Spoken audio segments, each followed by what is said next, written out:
Okay, I've started the stream. YouTube says I've got an excellent connection. Thank you very much, YouTube. It's good to hear. Right, I know. I'm gonna pull up the stream so I can keep track of chat. I've also got chat pulled up. There's nobody in it right now. Make an announcement on Twitter real quick for all the 5,000 people who follow me there. Scrub got first.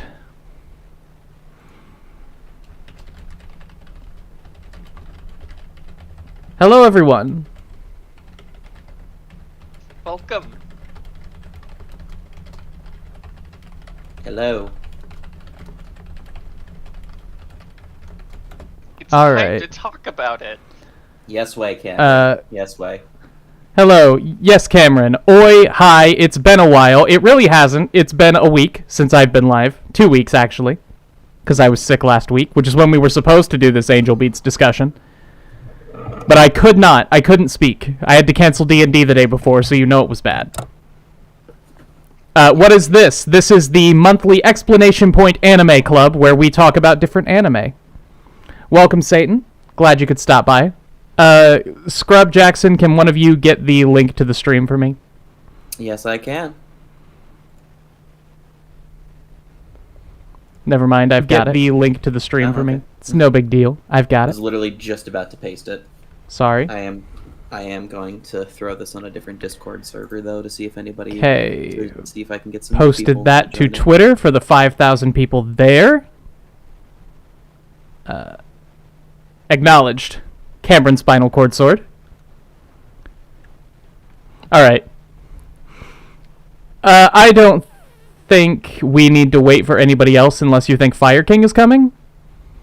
I think he was looking at coming in, but he also might be asleep for a while. So Well, he's welcome to come whenever he wants. yeah, we always love Fire King around here. Mm-hmm. Alright. Hello everyone on YouTube. Welcome to the monthly Explanation Point Anime Club. It's a book club for anime. Last month we talked about Yamada's First Time, which is one of my absolute favorites. If you would like to watch the VOD for that, it's available on my channel. This month we're going to be talking about a classic of modern anime, Angel Beats, everybody's first favorite anime. Yeah. Currently, I'm looking at a train wreck. Oh? Ha ha ha ha ha ha. I get it. I get it. Train wreck. Angel Beats is my first anime I've ever watched. True. Cool. Congratulations. Glad it can only go up from there. Yeah. All right. Guys, So- I'm not gonna pull any punches on this one. Angel Beats music slaps. All right, let's start there. Okay, yes, Let's the start opening there intro, and opening say that intro the is soundtrack is incredible. Yes. Like, there's no disputing that. Yes. Okay, we have Completely talked agree. about all of the positives about Angel Beats. Hey now. Okay. Some of the I big would argue ideas are good. Some of the big ideas. Why is I my like. microphone peaking? Because I know absolutely nothing about audio engineering. That's why. Let's see. How about that? Does that work better? It's I about will the same. say the show is not like, while all of the actual character designs are a bit, at least for the main characters, except for the ones that don't matter. All of the main characters' designs are a bit bland. However, I think they're mostly fine. I do like the coloration of a lot of the wherever they are, whatever they end up calling it. They don't really call it anywhere. Yeah, They the just kinda place, say- you know, the setting of the show. Yeah, exactly. I think it's drawn really well. I think it's a very pretty environment, and it's a very kind of. It's a generic Japanese anime school. I guess Yes, they've but got the- the By the guild way, and they've got ExPoint. the fishing hole. Apparently the Wanderer is saying that now you're quiet as hell. Yeah, I noticed. I fixed it. Okay. I think The- I the fixed one it. thing- Did I fix it? See, here's the thing. It does look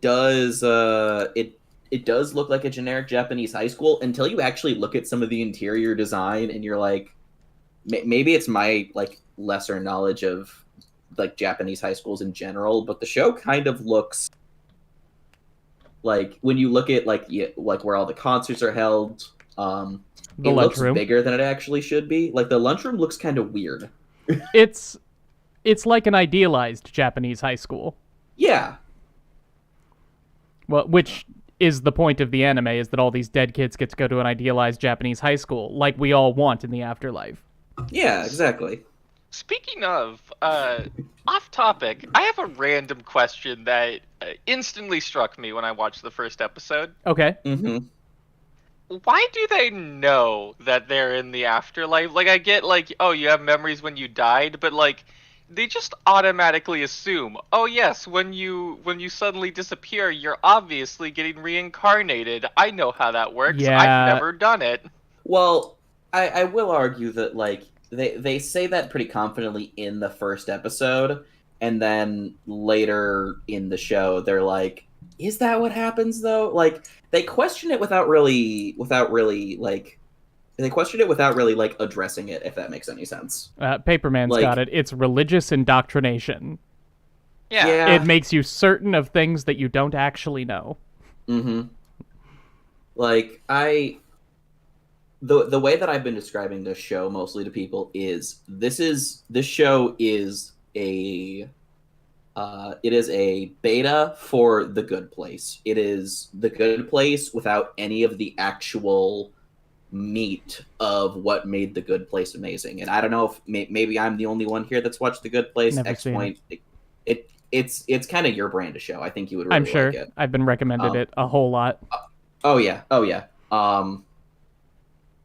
But it's The Good Place without the explanation of philosophy.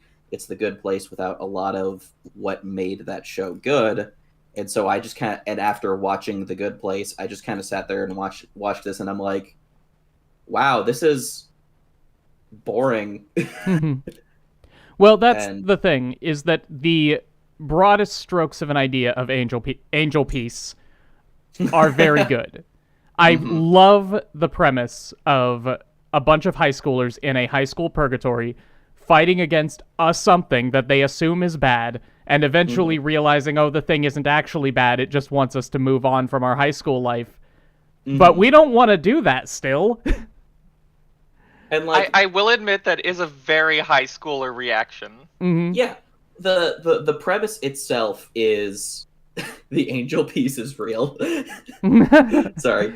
The premise itself is a good premise. It is these kids that are like angry that they didn't get a chance at life, and they're basically like, okay, whoever created this, no, we're not going to do it the way you want it because we haven't had a chance to like it's the place where they go to move on, but they're like, no, we don't want to move on. We got except stupid lots. In the final it's unfair. episodes where they learn that it's a place where they have to move on, and then they're suddenly like, what? I never thought about it like that. Mm-hmm. Yeah, the We'll show get to just that, though. We'll did get to not know what it was going for, I don't think. Yeah. It had its very Well- good idea and didn't know what to do with it. And then they clearly wanted it to end with the last few episodes. Is there a manga? Yeah, that's was something that I was trying to research. Also, hi Fire King. We're glad Oh, Fire to see King, you. what's up? Hey, I should have joined sooner. It's Uh, okay. Yeah, I didn't rewatch it. It was one of those shows that I kind of didn't care to watch the first time, and my friend was begging me to watch it because he said it was so emotional, and I just It's watched not. it without really caring. Mm-hmm. Yeah, it's an original anime. It is an original anime, but there is a spin-off manga. It looks like it's an ongoing. So Angel Beats Heaven's Door is an ongoing manga series, and it looks like it's about the first time Yuri shows up. Or yeah, Yuri. I forgot her name because Euripi. yeah. It looks like it's about like her first showing up, and like I'm assuming has all of the backstory stuff that like probably should have been addressed in the show. Definitely. Well, like, if I remember correctly, the logic of the show, are we live? Yeah? Yes. Logic of the show, kind of spoilers. This Well- one guy wakes up and he's related to the main antagonist of the show. I'm going to try being vague. He's Don't be related vague, to we've her. all seen it. Yeah, we're all here to talk we're- about the show. It's Anime Club. Yeah, Alright. this is the Yeah, I know, but spoilers. like later on, it shows that the main character we've been following. We figure out this is like purgatory in a sense, and everyone's deciding where they're gonna go. And the main character has apparently been in a coma in purgatory for like years, which makes no sense to begin with. And on top of that, purgatory coma. Mm-hmm. And it's just so weird that that's like a big plot twist. It's like he's in purgatory. Yeah, I get like the minute everything starts clicking, this is purgatory. The other thing I find hilarious is to have this random guy who knows how to make guns, and because he knows how to make guns, he can make them out of dirt. Yeah, this random like 40-year-old that happens to be hanging No, he's in out high school. He looks like he's in his 30s. He's in high school. He's a high schooler. Yes. And he knows how to build guns in Japan. I wish they showed us that, or at least explained how, like They first did- of all, if you can build guns out of They dirt, did why kind of do you need a guild when They- you they can did- just like build gun? You can just have like a network of transporters in the school handing out guns and bullets. Because it's cool. Well, two things. One, they did explain that if you know how to do something in this purgatory, you can use anything to do it. So if you knew how to build a rocket ship, you could somehow build them out of the dirt that you could pick up from outside. I don't know how that works. Does the dirt turn into metal? I don't know. They kind of don't address that point ever again because it kind of counteracts the fishing episode that happens. Because if they just know how to create things and they can just make it out of dirt, why do they need to go fishing instead of they can just make their food out of whatever they want? Nobody wants to eat dirt, loser. My But general idea. But it doesn't become dirt. Well, you know where that food has been. But I would assume that has to do with more like mental things. They think, hey, I have this pressed into this shape. It becomes this. Versus, I've just picked up a pile of dirt and turned it into a steak. Their brains wouldn't be able to force it to work like that. Because remember, they're purgatory in a sense. They know how to cook, but not how to make a fish. But they can't make living things. But you can make rice out of, because people know what rice is. So if you just make it look like rice, then you can make a pile of rice. How many high schoolers know what rice is, really? In Japan? Well, I mean, you know what rice is, but what is the chemical composition of rice? I guess that's fair. Like, there are carbohydrates in there and sugars in there. Okay, I mean, at that point, yeah, that might be it, because like a simple metal is easier to comprehend than how complex like rice is. Mm-hmm. What is rice? My idea for what the dirt thing is all about is that I found it confusing and stupid, so my brain just decided throughout the entire series that the idea is that you plant a gun into the dirt and you grow a gun. The idea That'd actually be more hilarious.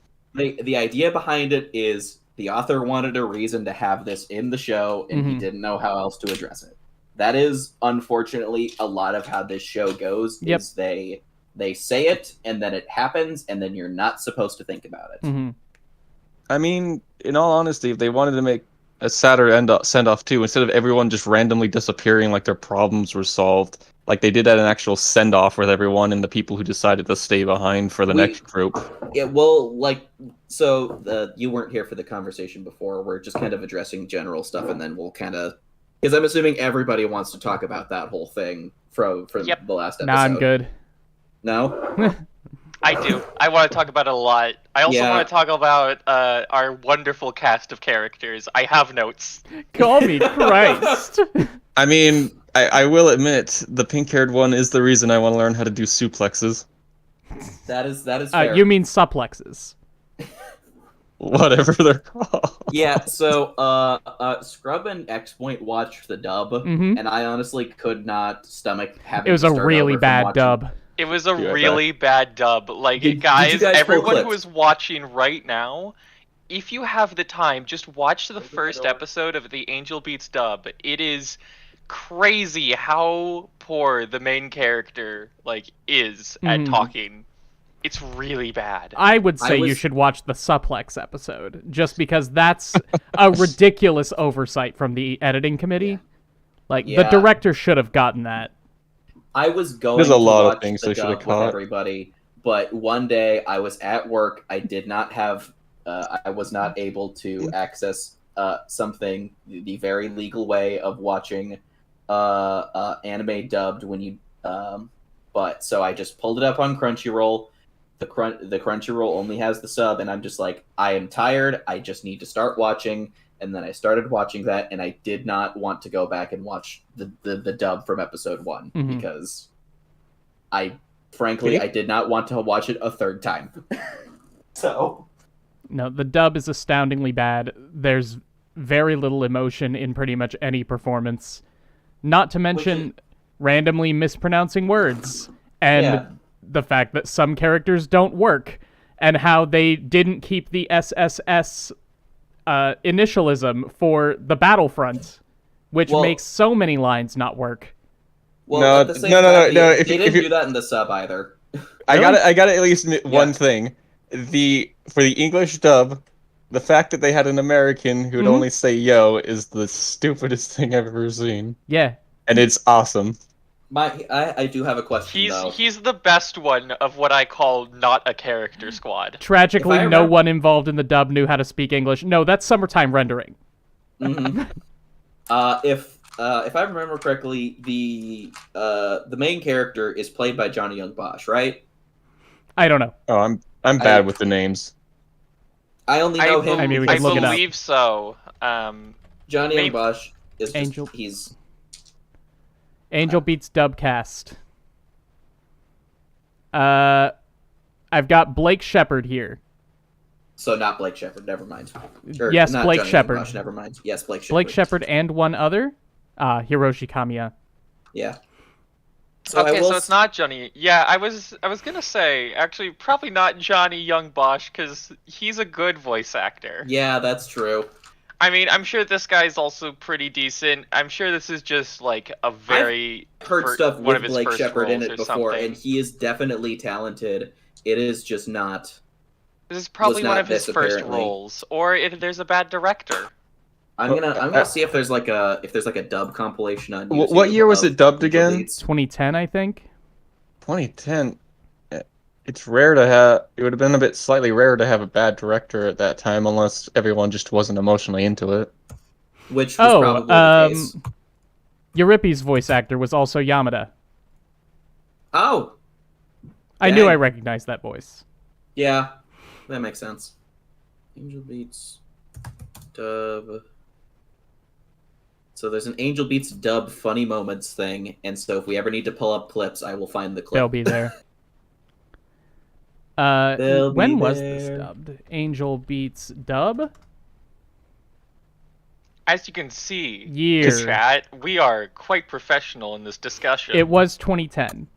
All right. It still feels weird for 2010 for the quality, I guess. Like that was around the time people were starting to get serious, but it wasn't. It wasn't. I'd say it would take another 2 or 3 years. Yeah, it was around consistently Space Dandy year when everyone started getting way too serious with the dubs. I'm assuming I might get a little flack for this. It didn't feel like dubs started getting like a lot more consistent until like Attack on Titan and SAO were starting to get dubbed. Yep. Because that was around the time that like Toonami started coming back. Because that was like 2013. Yeah, it actually makes sense. At that point, you had a public television network, at least a big one in the U.S., starting to say, "Hey, we want anime dubs. We want them to actually sound good, so people don't take them like jokes." Mm-hmm.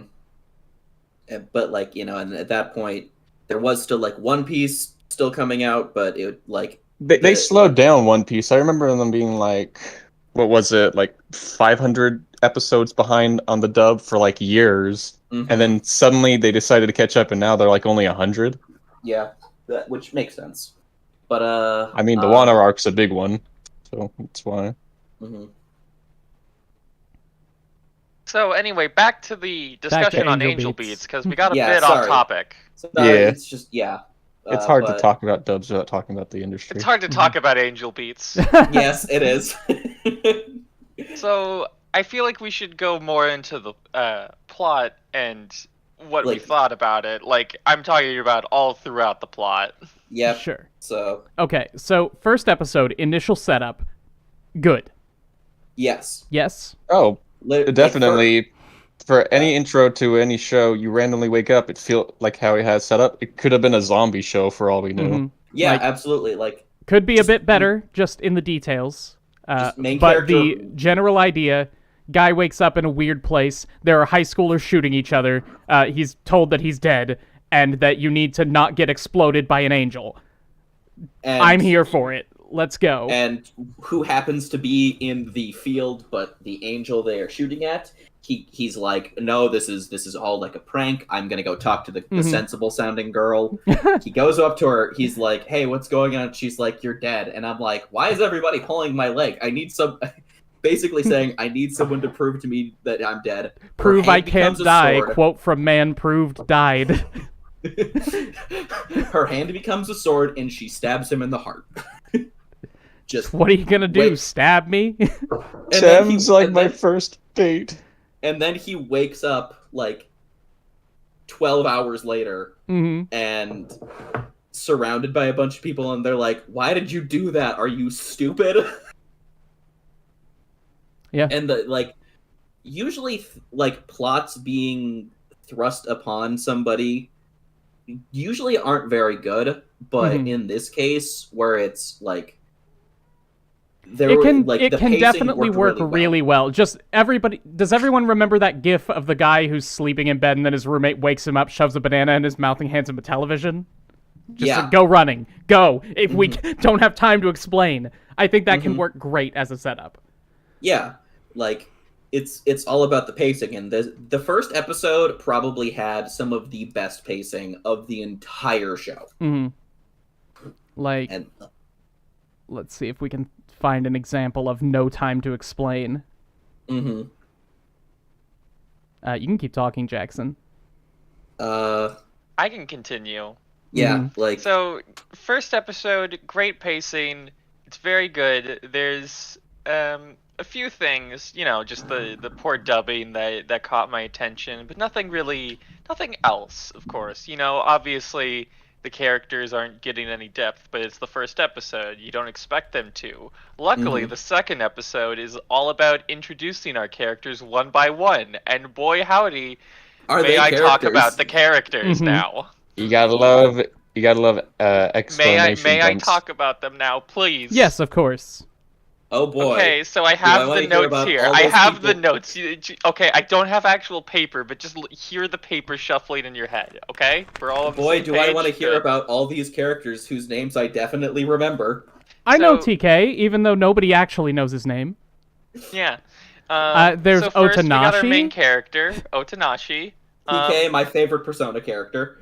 We got Otanashi. He's your generic main character. He's doctor, not a doctor. Right. That's pretty much it we have. He's the opposite of the doctor. He doesn't. We know his name, but he's not a doctor. He doesn't really do anything. He's an audience surrogate, basically. He doesn't have much to him outside of he's an audience surrogate, but he out of the characters, he's probably the best one because he is a straight man. We'll get to the best one. Don't worry. You can't say that anymore. One. Yeah, that's fair. But no, he. You can't say he's good for being a straight man. Then we have Yuri, who is the main girl until she is not. Right. She does go by Yuri by one character, and then everybody else remembered that as her name for the rest of the show. Yep, she is. She has a very tragic backstory that she does not put in the vent chat. She puts it in general. Very rude of her. That is when we get to her and that, I do want to bring up another weird flaw with that backstory, considering how the world works. She's got her tragic backstory, and she uses that as an excuse to be the biggest asshole to all of her comrades. And likes to shoot a girl that, frankly, she makes up stuff about pretty much. Sure. That's the one thing they don't address. Okay, we'll get into Kanade, who is the actual main girl, who is very boring because her whole point is being a kudere. I'm boring. And I would like to address this real fast. There is nothing throughout the entire show that nothing can convince me that this whole angel nonsense was not a essentially a Chunibyo delusion by Yuri. Like, And why shouldn't she have one? Because like it's she her just afterlife. She shows up dead. She finds the first person that seems like they're doing something that isn't like considered normal, and just assumes that she is bad and she is going to be the one to fight her. Was Yuri the first one here? Who knows? It's implied. It's implied that she was the first one of the battlefront. Mm-hmm. But it's also implied that it's Kanade. Well, not was she the first one in Purgatory, but was she the first one in the Battlefront in Purgatory? Yes. Okay, like, there was no Battlefront before her at all. It's not that they all got angeled. Mm-hmm. Yeah, so after Kanade, we got Hinata. He's like we have Doctor Not Doctor, the guy we have who's Gay Not Gay. The guy who's not gay. The guy who's not gay. Like, I mean, he's...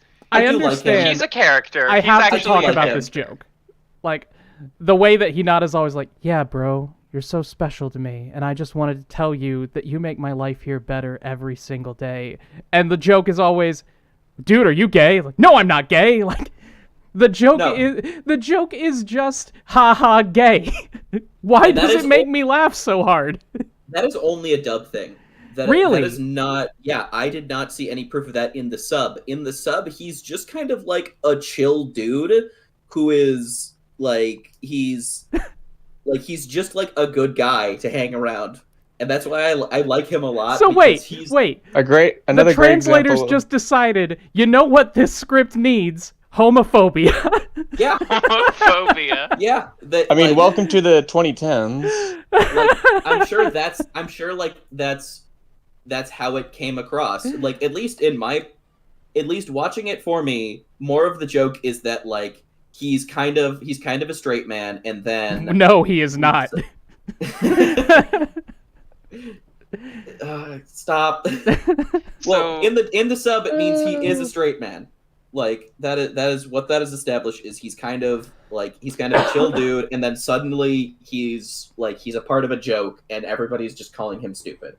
Like, that is most of the jokes in the sub, is someone is doing something goofy, and like two of the characters on the side, and they're like, they're a moron. Isn't that goofy? Yeah. Speaking of Goofy, Goofy's not in this. Speaking of Goofy, unfortunately, we need to talk about the next character on the list. I ranked these in order of like characters I liked the most to hated the most. By the way, you don't have to guess, Cameron. It's TK. Whoa. We have Yui. You like Yui more than TK? Well, okay, we'll get to the not a character squad. Okay, fair They're enough. in their own separate list. Yeah, that is fair. There are a lot of not characters that we think are characters in this show. So, I am shocked that I actually enjoyed Yui as much as I did, because I usually hate these kinds of characters. But Yui's just good and has a very nice relationship with Hinata. Yeah, a very nice, established, reasonable relationship with Hinata. The fact that they try and kill each other again every 5 seconds, but it's a little weird how Hinata just suddenly comes out and says, "Hey, you, the person that like I fight for and we act like siblings, I actually love you." And like I can't wait to get to that, but I'm gonna have to. We will get to that definitely, but like we'll get to that. Yui is weird because she's established in like 2 scenes, and then the next thing when she becomes a main character, suddenly her and Hinata have a dynamic that feels like it's been there the whole time. And like I said, the show just goes by like, oh yeah, that happened, and that's it. It's so odd. Show's bad about that. Yeah, and Yui's great. I think we all love Yui here. Like, I'm not so sure. At the very least, if we don't love her, we are entertained by her. We are entertained by her. Unfortunately, she ranks second to last in my main character squad that I don't like. We have last place. Can anyone guess who my least favorite person who's a character? Is it the one who you already said was your least favorite person who's a character? Was it Kanade? No, actually, I lied. I tricked you. Because she's not in the there's character list. Because she's not. Yeah. Mhm. Yeah. The one I hate the most is Noah. Noe fucking hypnotism guy. I Noya? don't bother Yeah, learning his that name. guy Noya isn't a character. That guy that was a villain randomly in 2 episodes, and then suddenly by the end, he's one of the only 4 characters left, which, Mhm. again, we will get to. But Cool backstory. I do remember You're the still a first time I bastard. watched Angel Beats, and we got to the graduation episode, and I just threw my hands at the television and said, "How are you here?" yeah, exactly. Like, there is literally no point to him. Mm-hmm. Naui is so Kanade is the fake school's student body president, and Naui is her vice.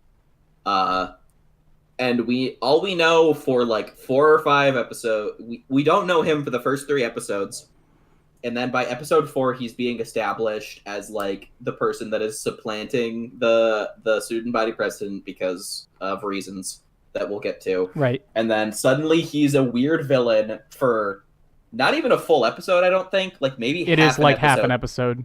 He is a villain, and then the next thing we know, he's also kind of honestly Naui in the sub. Naui is more of the gay but not gay than Hinata. Well, we also get that in the dub because Yeah. he and Otonashi do have a thing going on, or at least a one-sided thing from Noya's point of view. It's He's very convinced much that they where have it's a just thing, like but he doesn't.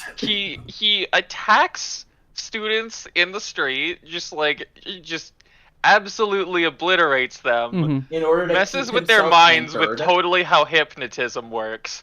And then he info dumps. He once again, we have somebody who does not put their tragic backstory in #vent. Mhm. Yeah, and no, he just says it to everybody. He just says it to everybody. My Cool brother made backstory, pots better you're than still I an did. asshole.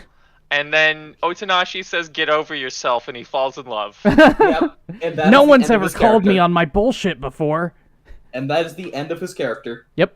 Then Yep, he's a that's all- gag reel. Yeah. Yep. And then finally, we're here.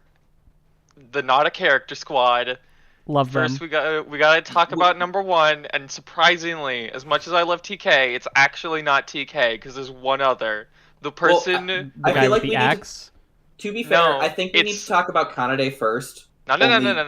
Oh, Scrub has a system. We have a Okay, system. okay, fair enough. We gotta talk about the best running joke in the whole Call series. me Christ. It's Yes! Takayama. It's our boy Christ. So, But that is Takayama, the worst hacker part man. about Noya. Let me have this. The worst part about Noya is that they tried to double up on the "Call Me Christ" joke. Yep, It was Noya calling himself God. You can't do that. yeah. You can So- have one or the other. There is Takayama was here first. Yeah, Takayama is just some random hacker character that comes in like, what, episode 3? Mm-hmm. Episode 2 or episode 3. Look it up. And his whole thing is he's a hacker, and his code name is Christ. And nobody calls him that. And that's the end of him. Christ. Yep, and now I'm going to rapid fire through these characters by the descriptions I gave them. By the amount of that they exist. I'm on have, Takayama's Wikipedia page, and it says nicknames Christ (parentheses by himself). Yep. And us. It should be. We should change Stat- it to right and us. Status deceased, reincarnated. I feel like that should end with a question mark. Yeah, like is that confirmed? Yeah. They only I don't know. confirmed it for 2 characters. Mhm. They didn't show anyone else. Yep. And that's Anyway, even- it doesn't I'm list gonna his be first honest, appearance. That's even ambiguous if that's actual reincarnation, but I'll get to that when we talk Yeah. about So we got TK. He's the cool, not a character. He does the dances. Whoa. it. TK is a What? persona character. Then we have Takamatsu, who is listed as almost a character. Mhm. He is the funny, stupid guy who is buff. Mm-hmm. I love him. Then we have He's got a bit. Matsushita the Fifth. Mhm. I just wrote in my description the Fifth. Yeah. Do love Matsushita. He's fun when he's around for He's the fun. 2 episodes. They for the use 2 him seconds he's around. sparingly. Mhm. He's just kind of a funny character. I like the bit where he went into the mountains and lost a lot of weight, and he comes back and everyone's like, "Dude, you're Matsushita the Fifth," and everyone on the couch watching is like, "He looks exactly the same. What do you mean?" Yeah. He's the same he's guy. Like a little less, he's like a little less fat. Like, Maybe what? a tiny bit buffer. Like, what do you? Yeah. This is the same man. Yeah. Then we have Sheena, who's the ninja. She's one note, not a character. There was one thing that I would like to address with Sheena real fast. I posted it in the chat. Just my favorite thing from the ED when it's the ED is very the ED is very low is very low quality when it's showing all the characters. And her whole thing is there's a guy that's holding out a stick, and you can just tell that the person making the ED just like took some like key art of her or something, and they photoshopped it up on top of the stick. So we see that she does not have a shadow, and like she looks very, very awkward in this one shot. Like it looks very bad. I wish I could show the chat. Can I post pictures in the chat? I don't think so. No. Yeah, I didn't think so, but I can open the picture and show it to everyone. Yeah, send it in Discord if He's already sent it in Discord. Yeah, I sent it a while ago. Turn off image and turn off my webcam. This is what Jackson's talking about. It's a beautiful image. Yep. It's something. Like the ED, I don't have a problem with the ED. It's very simple, but it works perfectly well. And also, when they play it backwards in the last episode, that's a very good choice. That's very impactful, and it definitely works. But that we will definitely get to the problems with that at the same time when we get to the last episode. Oh, sure. Yep. Next on the list I have here is Purple Axeman. He doesn't get a name. He's annoying, not a character. Oh. Yeah, his whole thing is that he wants everybody to he has a bold-faced crush on Yuri, and that is his whole character, is that anybody that sasses him, he shoves an axe in their face. Oh, not to interrupt too badly, but I'm going to bring us off topic for a second. Did everyone see the announcement of Attack on Titan, the final season, Part 3, Part 1? Wait, what? No. Yeah, I saw that. They're not ending it? We don't need to discuss that right now. We don't need to discuss it, but seriously? That's for a game night. That's for a game night. I thought it was over. No, yeah, you would think so, since they released the final season, and then the final season Part 2, and now the final season Part 3, Part 1. But we no. We gotta wait on that. Anyway, sorry. Aaron Yeager is angry, not a character. We got two more, 2.5. We got Fujimaki. He's the guy who holds a sword. That's all he does. He holds a sword. He is boring, not a character. He was the guy holding the stick in the picture we just held up, and then I will say the kid that has his like shoulder wrapped around. I thought he had some pretty funny bits. I forget his name completely. Well, that's a good thing, because his whole bit is that he's not a character. He's an average, boring dude. His whole thing is that he's just a kid, and like he's really sad. They have a really funny bit with him in like episode 4. They have a really funny bit with him. You want to talk about him? Because Oyama is listed as my least favorite character. Well, he's not a character. He's aggressively not a character. He's just kind of there in a few shots, and that's it. Which is my least favorite thing. Okay, chat, I am actually fuming. If you like Oyama, what that tells me is that you probably don't really have much of a taste in what you like. Or that you don't remember who he is. Please, if you are ever writing anything, and your decision to write a character as they don't have much of a character, or we didn't give them a funny gimmick, what you need to do is, like, stare into the computer screen to get that reflection of yourself, and punch yourself, because you have just written the worst character archetype of all time. Scrub has very strong feelings about this very bland character. Yeah. Who is Oyama? Exactly. Yeah. Anyway, the last thing I've written here is that the band is a hive mind. Next. Anyone else doesn't matter. We did forget to talk about the original band member girl, who does have at least one character devoted to her. Shizune. Oh, aren't there like two? The pink-haired one too also has kind of a character. Yeah, no, we talked about her already. Okay. I don't remember the characters' names and their faces. Remember, I watched this like years ago. Right. Did we? I forget. Did we talk about the nerdy guy whose whole joke is that he's actually stupid and buff? Yes. That was We did? Okay. that was third on the list. Okay, Iwasawa. I honestly feel like is we her should name. be posting pictures in the Discord as we talk about these people. No, they I'm don't sure- get pictures. because they don't matter to the story at all. So like, what's even the point?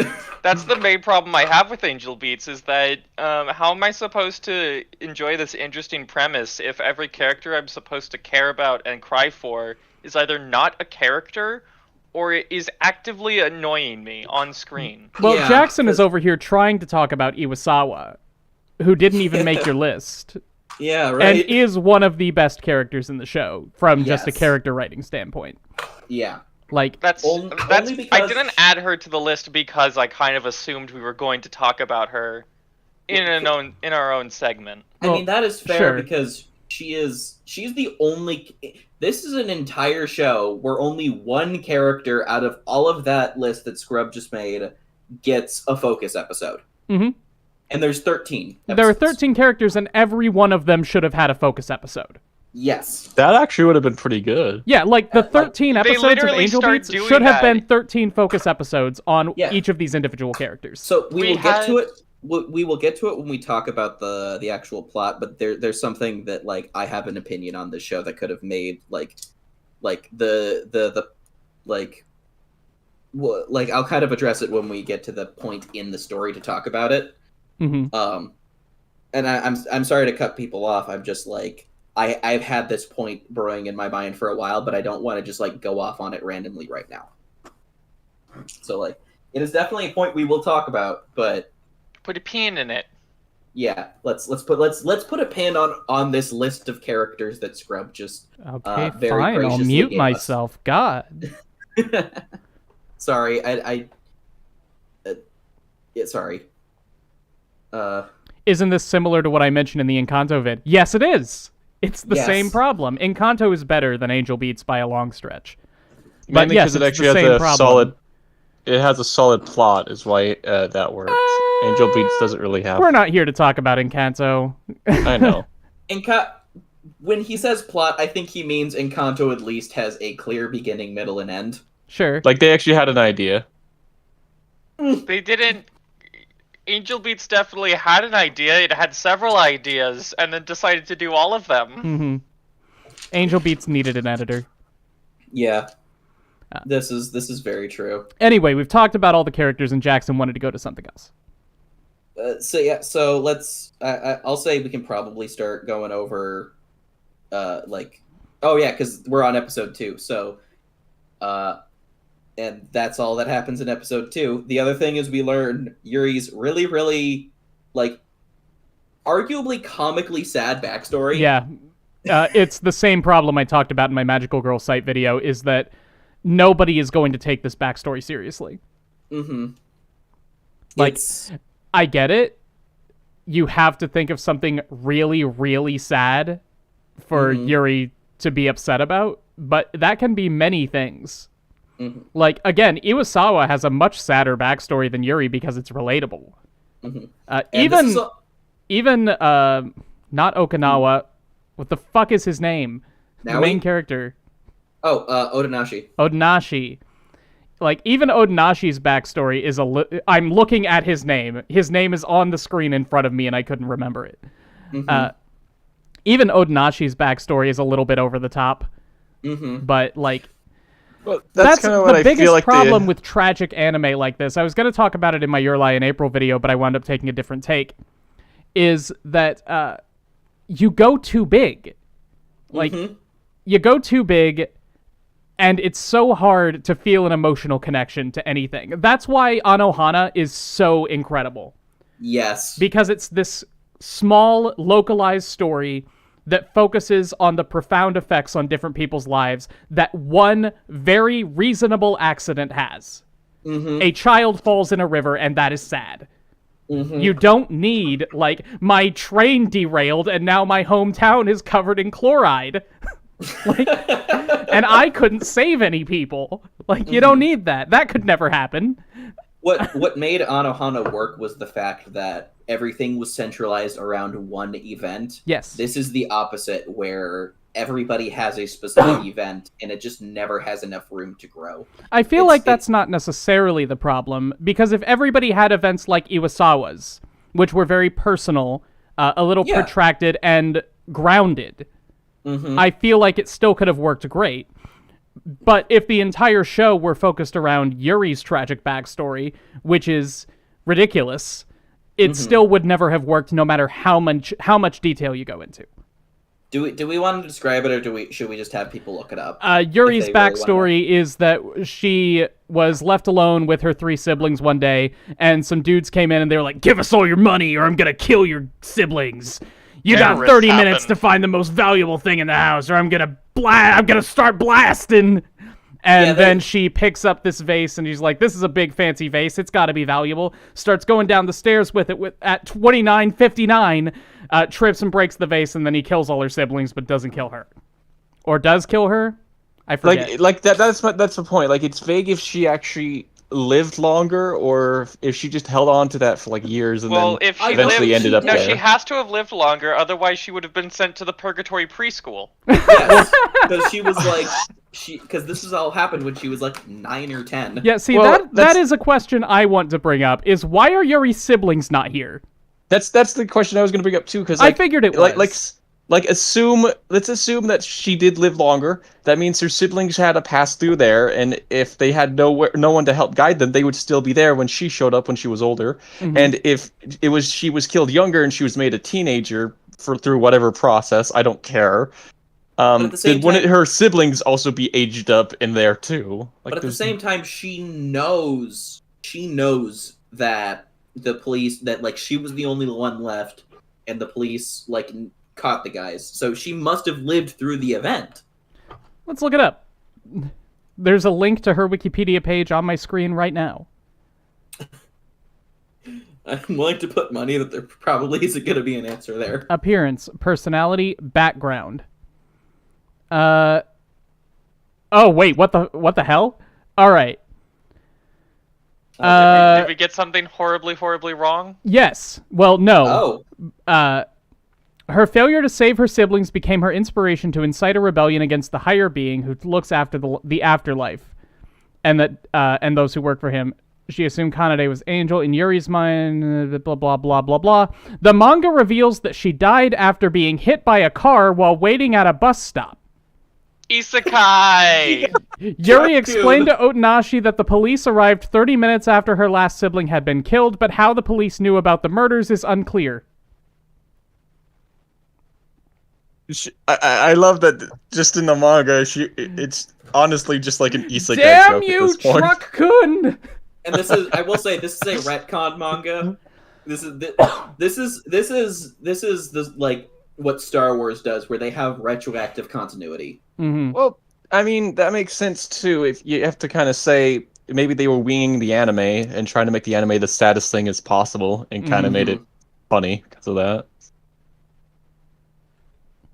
No, like they say, if somebody told me that tragic backstory and then followed it up with, and then I got hit by a truck, I would laugh at them. I would burst out laughing because that is the funniest thing I've ever heard. You actually just cannot go into a story saying, I want to write the saddest thing possible. Yeah. You will hang yourself by your own Picard. You want to write what happened to this character that explains them. And if it happens to be very sad, if it is sad, then it's sad. I mean, you did it. I mean, an actual. If I had to say, swapping anime, I feel like One Piece does a better job with the sad character backstories. Give us an example. And it's not because like any of them were extreme. I mean, like, I guess the most extreme one would debatably be Nami, and even then, that's realistic. Some people come in, they take over, and they kind of take. Yeah, and then we just have some characters where it's like, what happened to you? It's like, well, my mom just died. That's it. And it's like, okay, cool. And others were, well, yeah, Sanji's would be the most extreme. I love how I will occasionally just say the wrong word because it's funny, and then everyone's like, "You mean petard?" Like, yes, I know. I have no idea. I know. I mean hoisted by your own petard. It's one of my favorite genre of YouTube comments. That's fair. But yeah, so we can move on from the bad backstory, and let's move on to like the good backstory. The good backstory. Iwasawa, her episode. Yeah, let's talk about the only good character in this show. Girl's Dead Monster. Which is a very Japanese band name. It's also really good. Yeah, it is. Just a good band name. All right, so controversy here. Yui has a better voice than Iwasawa. Yes. Absolutely. Yep. For the English voice actor? They didn't translate the songs. They just used the Japanese audio. Yeah. That's right. Iwasawa's voice was very grating, and I hated every time she sang. Yeah, no, that's fair. However, going off of that, Iwasawa is like let's just talk about Iwasawa's backstory, because like that's the whole episode. The other half is just like we learn a little bit about the Battlefront, and basically they basically take food from the fake children that go to the school. Yeah. And their you steal real food from fake kids. Yeah. That was also the thing I was just a side tangent real quick. They did such a horrible job showing us what quote-unquote NPCs were. Yeah. Like, they always talked about it, but they never once showed us an NPC, so no, they I just did. kind of assumed... They did. They did. Yui had NPC friends. Okay. Which raises so many questions. Like... They like, that's another like those Chunibyo delusions that I was talking about, is like Yuri just comes into this world, assumes that all the people that are trying to live a normal life aren't real people. Yeah, And what if these are all just people like Angel who are like, yeah, we love going to school. What are you talking about? Yuri definitely is just a high school bully who got a bit more power. Because she got hit by Truck-kun. Anyway, Iwasawa's backstory, just as a refresher to everyone, she came from an abusive home life. Her dad beat the crap out of her. She found a guitar. It was like, dude, I'm going to learn to play guitar because music is an escape from all the bad things. And her dad once hit her so hard that she became deaf, right? And I think it was like she became mute, basically. Yeah, so she couldn't sing, was incapable of playing music. Her dad was a bottle. Yeah, the dad was beating the shit up, beating her mom, and she went in to protect her for once and got hit with a glass bottle. And like, I think it was like some kind of tumor that like. It turned out she had a tumor. Yeah. Yeah, it was like a tumor that like blunt force trauma can produce. What do you mean? Oh my God, Angel Beats is an isekai. That's the point. Yeah, we've been new. It's another world. We've been here. Yeah, it is. You want your mind blown? Sword Art Online is not an isekai. This is no. True. Anyway, continue. Yeah. So, so we learned that so she has a tuner and she goes deaf. A tuner. I hope she has a tuner. How else is she gonna be able to summon that synchro monster? How else is she gonna play her guitar? That's fair. Yeah, no, I do really like. I do like a lot of the songs that Girls Dead Monster does actually make. They're a great band. I like seeing the actual like concert process. One of the weird scenes that I like really enjoy is so like I said, this whole episode is just about Iwasawa like establishing her character and talking about her backstory, and she's trying to like she presents this ballad that she wrote, and Yuri's like, no, that's not gonna work. We're trying to create distractions. You can't do that. And she's like, fine. And so like during the concert, you see that Iwasawa was basically just trying to like outdo herself, and that's one of my favorite things. Like they play one of their showstoppers very early on, and I like the reaction from the bandmate. Like, wait, we're playing this now? Oh shit, that's weird. And I don't know, maybe it's just a me thing, but like seeing that kind of process and like thinking like that is actually how live music works is really cool. Mm-hmm. And then she plays a very, at least in the Japanese, well, like you said, they don't dub any music, right? Right. It is a pretty like, her voice singing isn't great, but in this one instance, it does work really well. I like that she doesn't have a great voice. I'm just saying that she doesn't. Yeah. Like her voice works in this one instance for the song. Because like she is a high schooler with musical aspirations, and how many of those have you met who can actually sing? Mm-hmm. So I thought that was a very nice touch, if it was intentional, or even if it wasn't, I don't really care.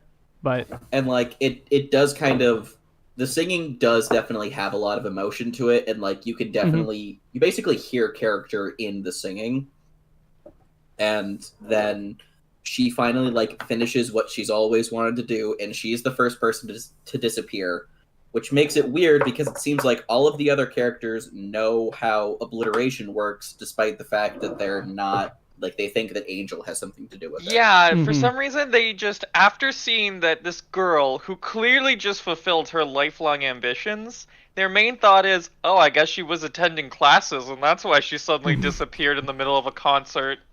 Is that actually what they thought? Because like there wasn't a lot of dialogue after yeah, that. I don't remember hearing that, but it wouldn't surprise me. But it's like, it makes it seem like Yuri knows that that obliteration doesn't actually happen. Yeah, it's the first time the main character witnessed it, but it is not the first time that it can't be the first time that's established in the show, because they need to have a reason to think that Angel does it.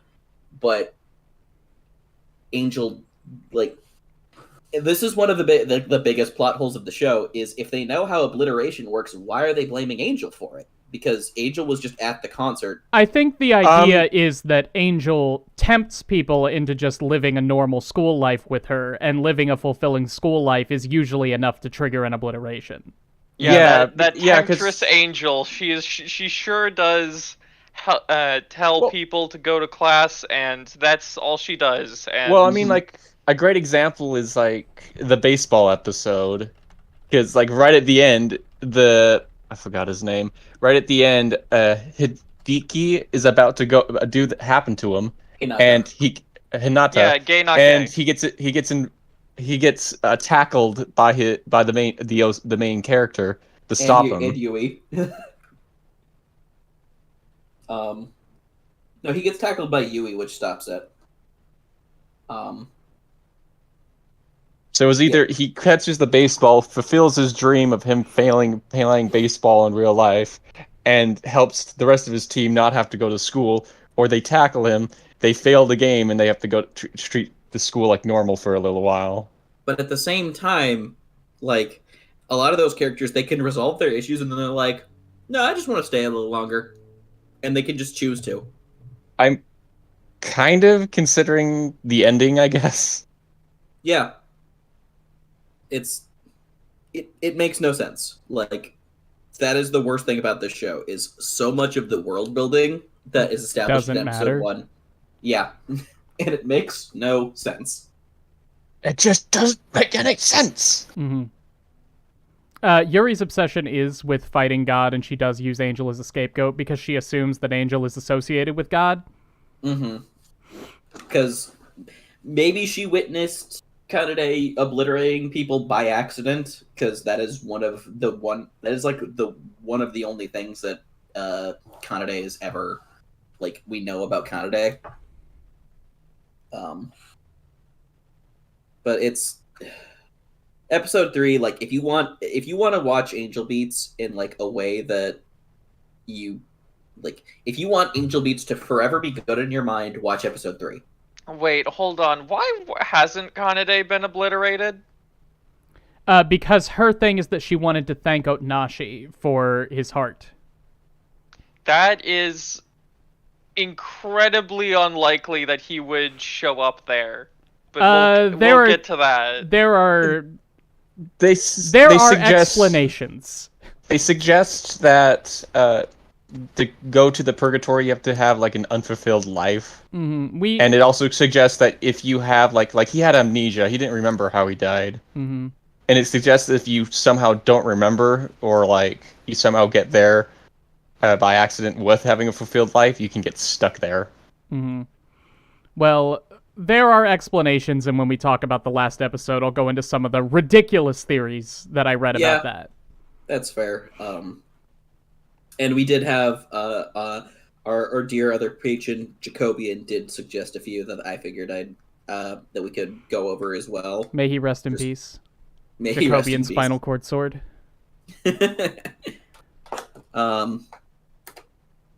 But yeah, so we just talked about probably the best episode in the show.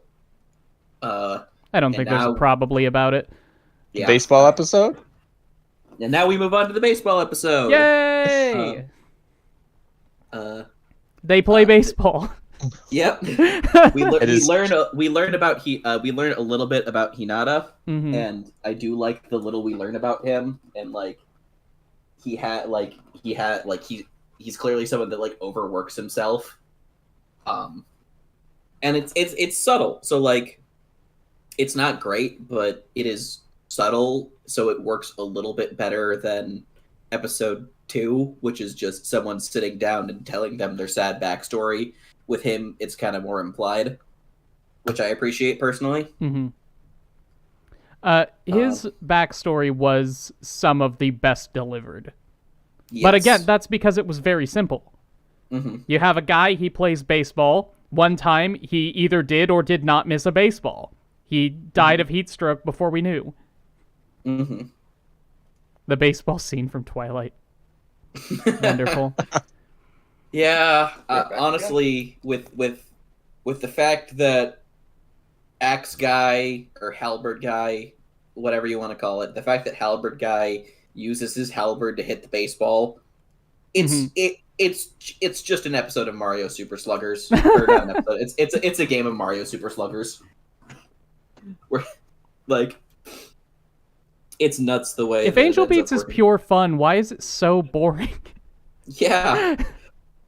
Like, it has this really weird distinction where it's like half the time it's like this weird zany like actiony comedy, where like most of the time it's telling jokes, and then suddenly we get really dour and serious. It's like a Christian camp. It's like going to a Christian camp where it's like a Christian camp. I guess that's accurate. You guys been to vacation Bible school lately? Yeah. As someone who has been to more than a few of those, often the way that happens is like you like most of the day is spent and like you're having a blast, and then it's great, and like you're having like this fun poppy music, and then some guy comes up on stage and he starts talking about things that are really sad, and like half the people in the Did I tell you all about my brother who rejected Christ and did meth? Yeah, and then half of the middle schoolers in the audience get really sad and start crying. And half of them are like, cool, meth. And of course there is no brother. There never was. No. And then like they start playing the sad music, and it's like it's that same form of manipulation with the show. It has that same pattern, and it's really just if this show was honestly just about a bunch of zany afterworld shenanigans, I think I'd like it a lot more. Sure. And every now and again you get that real like emotional high point of somebody's zany afterworld shenanigans resulting in fulfilling their lives and they disappear. Yeah. And then the author slowly realizes, oh, I don't actually like doing this. Let's just wrap it up now. Yep. That's the end of it. Oh crap, we're at 13 episodes already? Shit, I gotta end this now. Okay. Yeah. And that's really all episode 4 is they play baseball. We get a rock version of the theme song, which the OP is okay. It lists all of the names of the main characters that don't matter, and that's kind of the end of it. The opening the new opening that they use for one episode. Yeah, that was brilliant. Yeah. How they frame it as Yui's audition for joining Girls Dead Monster. That was so good. Yeah. Tyler Johnson says because depression isn't constant, it's something that sneaks up from the cracks in your happiness. I wouldn't know anything about that.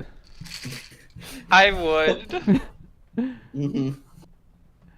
But yeah, One of those and that's, pill bottles is vitamin D. The other is antidepressants. yeah. And then that's really all episode 4 is we get the one intro that they never use again, which kind of makes me sad. I'm fine with it. Yeah. Well, the intro was a scene. Yeah. Like, it's a scene of a character playing music. Angel Beats opening is legitimately incredible. I do think that we didn't give it enough specific praise. That piano riff is iconic. I'm not good at talking about music or the kind of stuff that goes into an opening, but like, it's very good. Time to finish the show 25 floors early. The song itself is good. The visuals are kind of boring. Sure.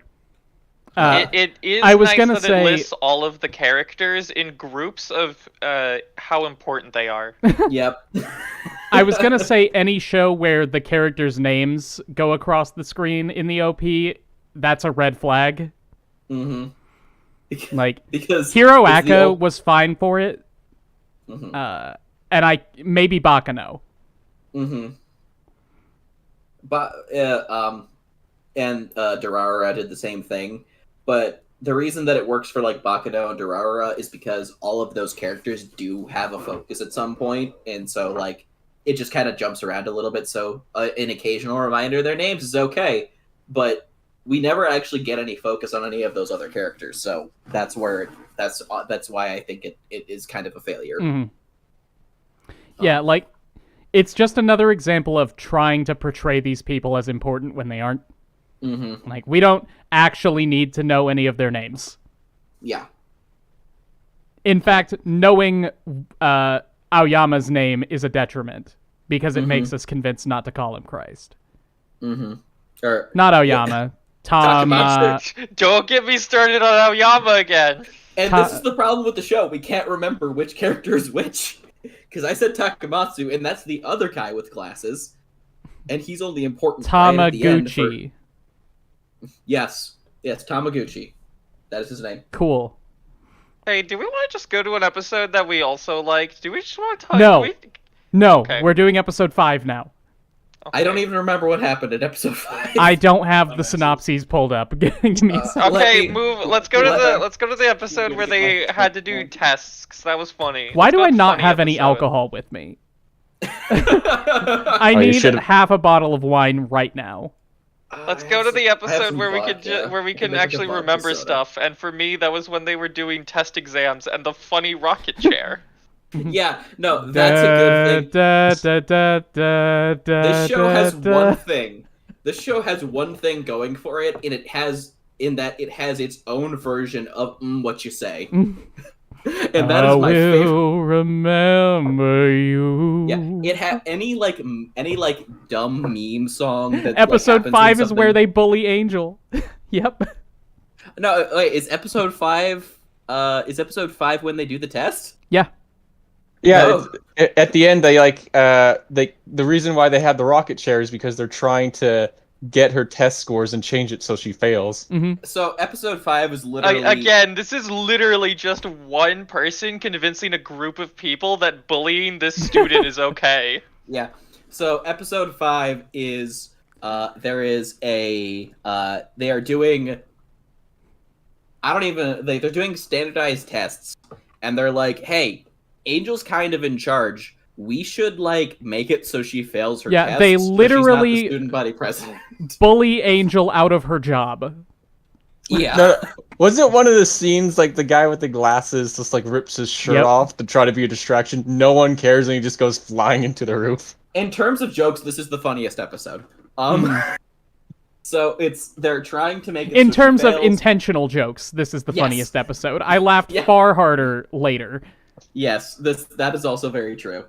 So this is they're distracting. They're trying to make it so Angel fails her tests, and so they're trying to distract her essentially. So Please Call Me Christ can switch out the tests because he's right in front of her. Mm-hmm. So they all try and come up with these zany ways of doing it. I forget who the first person is that goes. It's Hinata. It's Hinata. I'm pretty sure. Hinata just like screams something out in class, and everybody ignores him.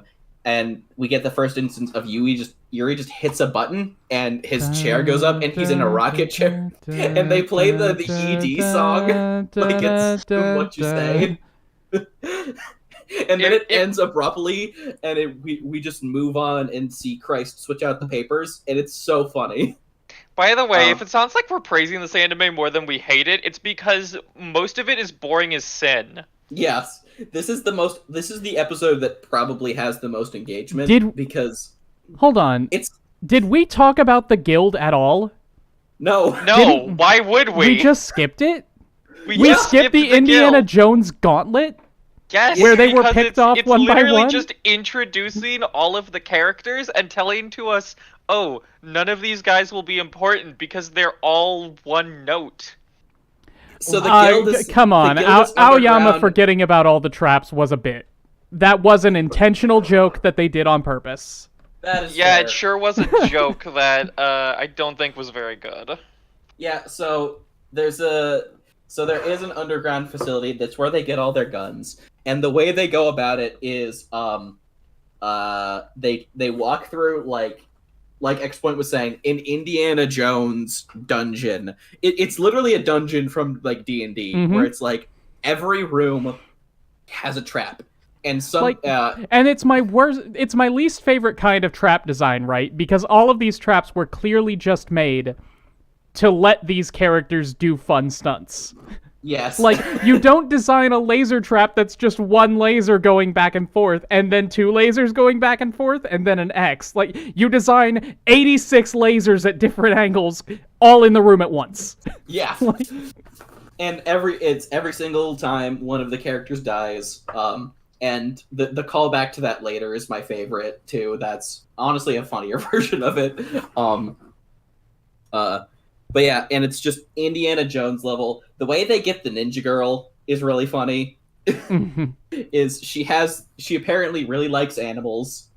So somebody baited her specifically. These were traps designed for Angel, and yet it feels like they're all tailor-made for the main characters.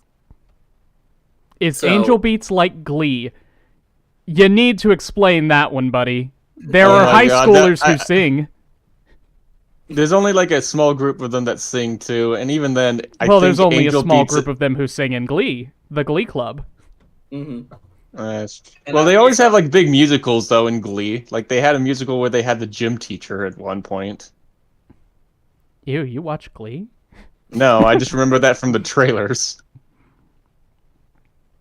But yeah, I have also seen all of Glee except for the last season. I watch better Glee. It's called Community. I also watch Community. Guys, we're diverging a little too far from Angel Beats. Yeah, but we're diverging to Glee, so it's okay. Fair enough. All right. Yeah. And that's all you need to know about the guild. So back to episode 5. This is also where we learned that Angel likes Mapo Tofu. Yes. Which is very important. I will be honest, I did want to eat that tofu. I did too. I've been very curious about Mapo Tofu. It just looks very good. Delicious. It's like spicy tofu with like ground pork. Mapo Tofu is very nice. Tofu. All right. Tofu. Let's just say the word tofu for the rest of the stream because I don't want to keep talking about Angel Beats. Tofu. Moving to episode 5, which I don't Episode remember. 6. Yeah. So they complete. All right. Naoi becomes student council president. Well, I will say the only time Oyama is important is in episode 5 when his distraction is thrust upon him by being the one to admit that he likes. He's like, hey, I'm going to admit that I love Angel. And I forget her response, but he becomes heartbroken. Her response is, could you not do this somewhere else? And he gets really sad. And Yuri completes the rule of 3 by instead of making his rocket chair go up, she does it to Hinata again. And that's the way the episode... And then now he becomes the student council president, and it's Yeah, very... there's more serious stuff at the end of the episode. We don't really care about that. It's let's talk about funny rocket chair, because the Yeah. Funny serious rocket part of the chair. episode goes back to like, oh my god, this is so boring. Please, all of you, just get obliterated already. Oh, and We I already know what obliteration is since episode 3. We know it's that when you get your life fulfilled, you go away. So please, all of you, just get your lives fulfilled, either so that you can be happy, or we can just stop caring about you. Yeah. and At end of the episode, they steal more food from children, and then Angel eats alone, and Otonashi's Sad. like, "Can I try your tofu? This isn't a euphemism." And he likes that it. seems to be it. Yeah. Oh, Naoi is like, "Hey, I'm gonna punish the SSS class Yep. because I'm mean, and you done fucked up, son." And so in the next episode, it literally opens with them getting a talking down from somebody. So like, they established in the first episode that there's no principal, and so their base is out of the principal's office. Mm-hmm. But in starting from episode 3, we see teachers. There are teachers, there is no principal. It's like how in The Handmaid's Tale there are commanders and there is no president. It's so weird. Like, God, this show doesn't make any sense. Mariah's in chat. Everyone say hi. Hi, Mariah. Hi, Mariah. She's listening from her picket at work. I hope you appreciate this, Mariah. I hope you appreciate how off topic we're gonna be. I love you. Okay. Yeah, so episode 6 is just them getting a talking. They get a talking down, and then yeah, Naoi's Angel... like, don't be bad. Go to class and do student things. Mm-hmm. And they're like, no. And then he locks them up in like high military, high security prison. You know, made out of dirt. Mm-hmm. Yeah. It is wild to see. And so he just like, I don't remember why, but like Kanade and Otonashi get locked up together, and like that's when we finally learn that like Kanade is not an angel at all. Mm-hmm. And well, they say that's when we learn that Kanade's not an angel at all. We kind of knew because they were quote unquote hinting at it. When in episode 1, Otonashi's like, that girl called you an angel, and Angel says, I'm not any sort of angel. Yeah, and so it's very much hinting at you by beating your head open by with saying a stop sign. It's like, I will hint at the solution of this puzzle. It's this. And I will say, this is, we have to address something from episode 3, because it's important here. The thing from episode 3 that we learn is that, the reason Christ is important is that all of Angel's powers are based on computer programs. Uh-huh. Like, she has computer software that lets her change her body and create swords. That she can use because... And the way that they get out of the cell is she created one that looks like a flower. So she puts the regular sword into the door and makes it into the flower thing, and it bursts open. And then they get out. I hope you enjoyed that level of ingenuity. You will never see it again. Yeah, it's not clever. I'm fine with it. I wish we had established that she had those different modes before this, but it's fine. Anyway, then we get to probably the most ridiculous thing to happen in Angel Beats, which is Naoi kills everyone, and Otonashi hugs him until he stops being mean. Yeah, and also he has hypnotism, and we will only describe it as he has hypnotism. We won't explain why he has it, how he learned it, or why hypnotism works like that, because it doesn't. It's the same way that Lelouch has powers in Code Geass. He just has them. He just looks into your face, and then suddenly he, like, forces you to, like, address. Bring a gun to my head. He addresses. He tries to make Yuri go away by like showing her an image of her siblings, saying they forgive her. And I will say, Naoi's backstory is like the upper limit of over-the-top backstory that still works. Yes. I really liked this story. Mm-hmm. So would you like to tell it then? It's a cool backstory. He's still a bastard. Yeah, cool motive, still murder. But the general idea, Naoi had a twin brother. They were both apprenticed to their potter parents who had been potting for the 100,000 years. Naoi's brother was really good at making pots, and Naoi was not very good at making Harry pots. Potter. His brother died, and Naoi decided, I'm going to be my brother now. I will say the way that his brother ends up dying is like it's vague enough because like the first thing we see is like he's looking up, he's on a patch of grass, and there's a broken tree branch. And then the next shot is he's on the ground, hurt, and then his brother fell on some rocks. Mm-hmm. And like that is an accidental death that I have like.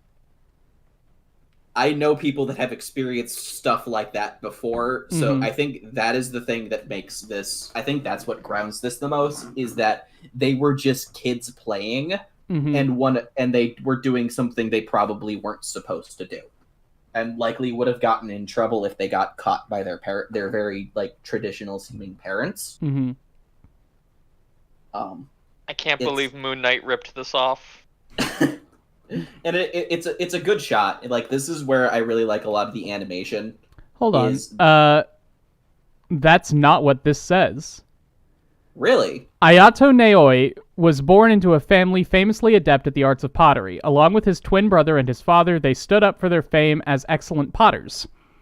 However, Naoi was no close to his brother when it came to pottery, who displayed remarkable skills at a young age. Naoi, on the other hand, lived a solitary life away and gained no attention even from his own father. Later on, his brother died in a car accident. Because of this, his father decides to replace his twin brother with Naoi so that a worthy family heir remained. For that reason, Naoi underwent strict training with his father in order to achieve his brother's level of skill, etc., etc. That's not what happened. That's not. Was that a retcon in the comic? Was it a manga? Maybe. Maybe. That's definitely not how it happens in the show.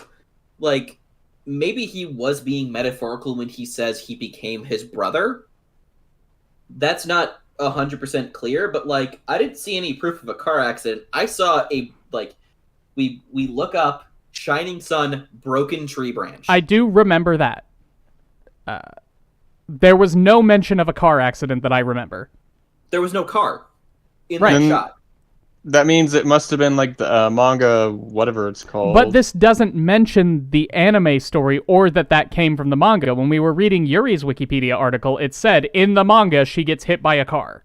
Mm-hmm. Why does the wiki add cars? We don't need cars. We don't. Cars are more famous than tree branches in Japan. And trains, apparently. Wait. Oh, okay. Never mind. That does make sense. I was reading the trivia section. It said, despite exposing his past in the episode, it hasn't been revealed how Naoi died. I'm like, he got hit by a car! But no, that was his brother. Yeah. I mean, we can assume in the manga he got hit by a car at this point. It has not been revealed how Naoi has acquired his ability of mind control, though he said he learned it. You learned it. I learned it.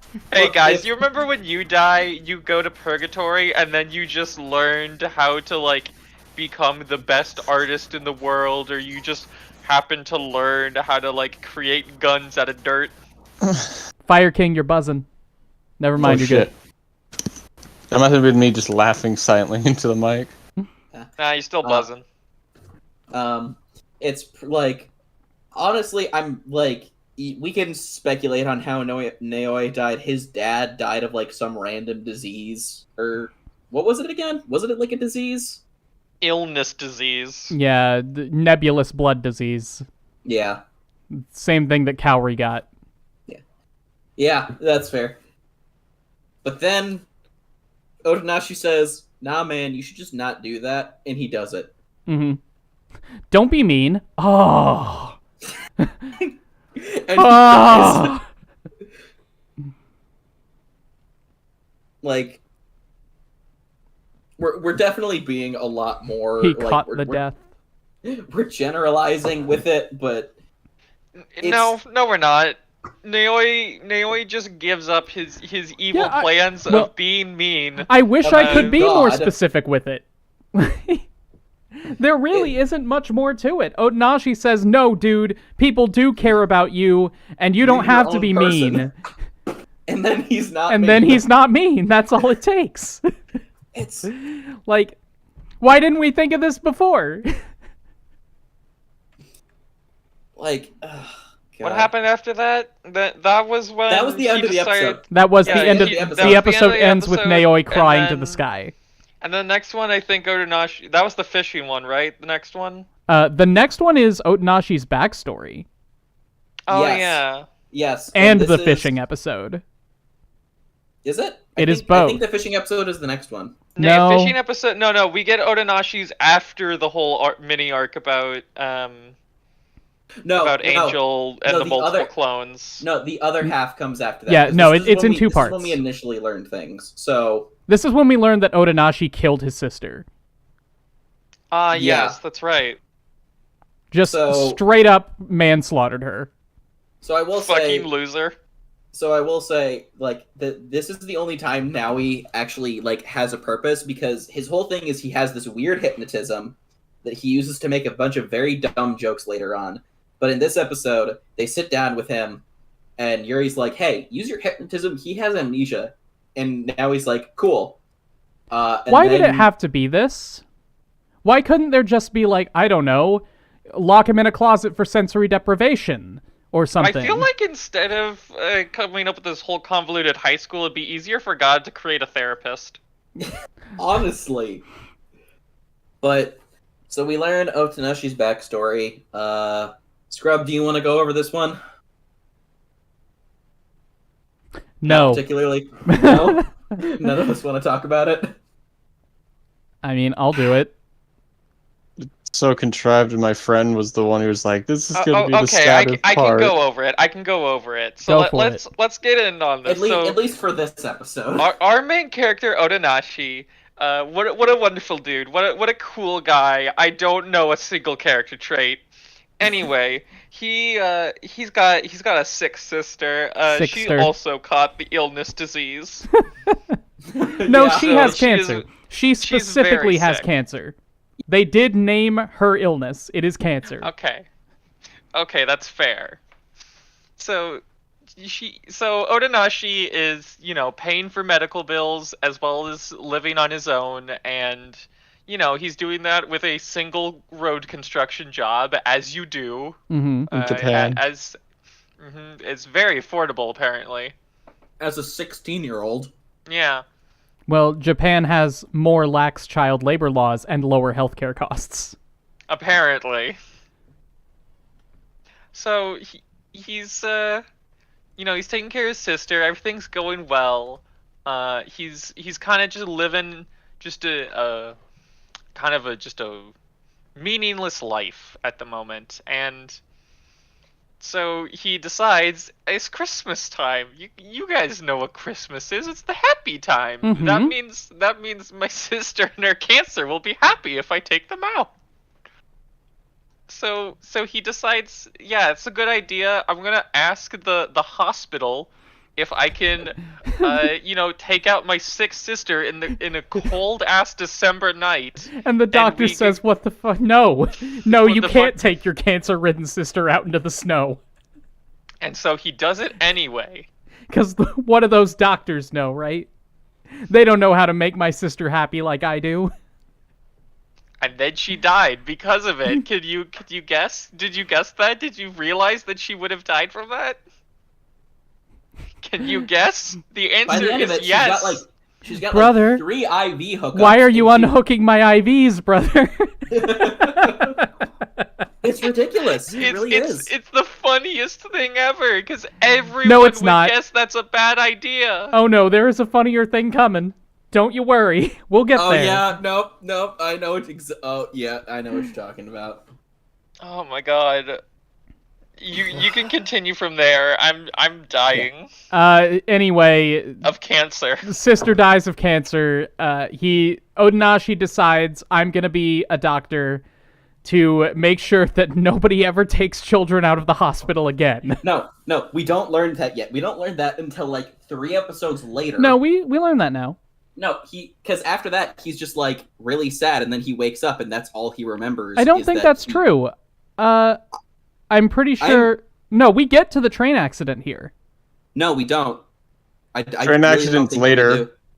The train accident is. I mean, later episode. not that the wiki has been entirely reliable so far, but there are several paragraphs here detailing the train accident. But we'll get to that in a later episode. I just remember that episode. What we don't learn this episode is that he helped people. We just learned that he died in a train accident. Yeah, he just died in a train accident. Okay, that is, yeah. Anyway, Otonashi's like, I'm gonna be a doctor to make sure that no rapscallions ever steal children ever again. He applies to medical school. I don't know if he gets in or not because it was in Japanese, and I was totally watching this on a legitimate website that gives subtitles for papers. He was going to an entrance exam. Okay. That's what he was on his way to. He was going to an entrance exam to be a doctor. Mm-hmm. The train derails in the middle of Ohio. From an earthquake. From an earthquake. He's in a tunnel, it collapses, and we know that he dies there in a train. Cut to black, like, fairly good. And then everyone goes fishing. Mm-hmm. At the very least, I do like that instead of, like, sitting and moping like it seemed like a lot of the other characters, because, like, we know Yuri, like, probably moped until she got hit by a truck, and we know that Naui moped until he died. I at least like that Otonashi was like, wow, I really fucked up here. Mm-hmm. Let's, like, use this for something. Man, I really did commit manslaughter on my own sister. Let's go to school. Man, his decision was to go to school, wasn't it? Yeah, it and was... then he went to school. Because he's a high school student already. True. And his sister Now that I don't have to pay medical bills, high school is a possibility. I do like how his sister, the whole time, his sister is great, because she's sitting there like, hey, you have, like, a better life to go live. I'm probably not gonna make it, so, like, you should just go do what you're gonna do. And he's like, nah, I wanna... You're my only family. You're my only reason to live. Mm-hmm. No, he didn't really remark that it was his fault, did he? No, I don't remember him saying it was his fault. Which... Even though she would have died anyway. Was. Yeah, right? Probably. It was absolutely his fault. Like, yes, it was his fault that she died when she did, but what? She had another week or two? Like... Yeah, she was gonna die anyway. When you see the state of her in the winter, it's like, it's clear that she doesn't have much time left. Mm-hmm. Which, I guess it kind of does make sense why he's, like, kind of trying to ignore it, because she's not getting better. That was probably my favorite episode of Early Scrubs. I really liked the episode where Otonashi and Yuri discuss the ethical implications of assisted suicide. Anyway, do you remember the fishing arc? I do remember the fishing Do you arc. remember Fishing Saito from the fishing arc? God, he does have a name, doesn't he? Yeah, Fishing Saito. He is just one of the random members of the guild. Yeah, who you just know Fishing fishes. Saito. You remember that classic character? Fishing then- Saito triple jump. And then they Fishing Saito. And then they bum around and fish until they find the big fish. They catch a big fish. Yeah, and then they kill the big fish. Somehow, which is my favorite minigame from Okami. And then Angel 2 shows up. Yeah, then Angel 2 shows up, and they use this as a way to go into, like, the next mini arc. And it's the dumbest explanation I've ever heard in my entire life. Which is how they make it so. So at this point, they're like kind of over Angel being a bad guy. So they're like, yeah, she's a good guy now, and that's it. Like, and so this is how they make it so she's both the good guy and it still justifies her being the bad guy. Yeah, but then she uses her power called harmonics, which allows her to create a clone of herself. This is, I'm pretty sure, the first time we've really seen it. So it just comes out of nowhere. She made this power to clone herself. We do see an early indication at, like, they're looking at powers in her little database in one episode, and Yuri does make a note of harmonics. And she just duplicates decided, oops, I forgot to program a way for the clones to come back. And I forgot to, I forgot to not make them evil. For some reason, this clone is evil because she, if I remember the description right, it's that she happened to be in a combative state of mind when the clone was produced. So the clone is now angry and wants to fight everything. That makes sense. There is an unanswered questions section of this wiki for every episode. One of the unanswered questions is, why did Kanade's harmonics clone attack Yuri for? Was there some sort of bug in the Angel player program that Kanade wasn't aware of? Gee, I wonder why the person that's been shooting her for God knows how long would be mad. Now that she has anger, who would have thought? Anyway, episode 8 is called Dancer in the Dark. Yeah, because it's about I gave this Kanade OC of mine red eyes just to show you how dark I am, just to give you a glimpse in my evil, fucked up world. There is a picture of the clone on this Wikipedia page that is captioned, "The blood red-eyed Kanade clone." God, I love wikis.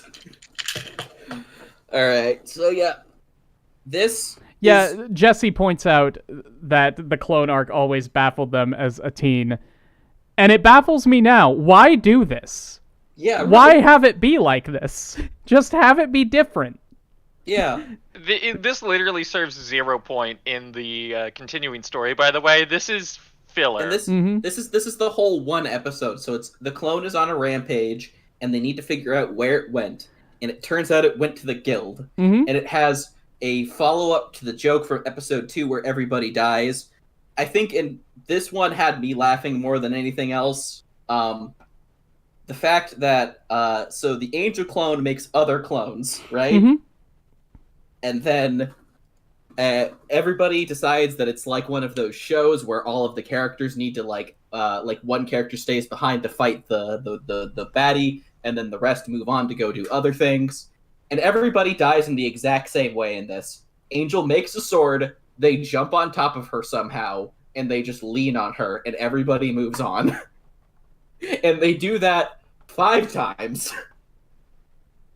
And for some reason, that stops the Angel clone from moving forward. Yeah, apparently Angel never lifted a weight once in her life. Even though she's supposed to have super strength. That they establish in the last episode. My God. Well, anyway. It makes no sense. And that's all that happens. Well, anyway, that's over now. So then, this is the show that raises this is the episode that I think raises the most questions, because after that, they go and find the real Kanade, and they initiate the program. The Angel player. Yes. Yeah, they make it so that, now all the clones get back into her, but we don't know if the real Kanade will emerge or one of her evil, fucked up clones. Yeah, here's another thing about the dub. You never explained how they eventually made more versions of her clones that were in the attack mode. They don't explain it. They don't. There's no indication in the show. The implication is just that the one clone made other clones. Because she can do it too. Yeah. Here's another thing about the dub, is that Yuri finds the instruction manual for the Angel player program. and she picks it up, and she's like, "Why are these things always written in English?" But in the dub, she says, "Why are these things always so complicated?"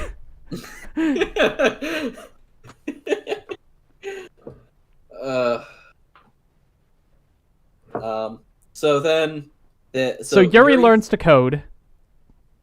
She makes a program that's like, after 10 seconds, all of the clones will go away. Mm-hmm. If you make another clone.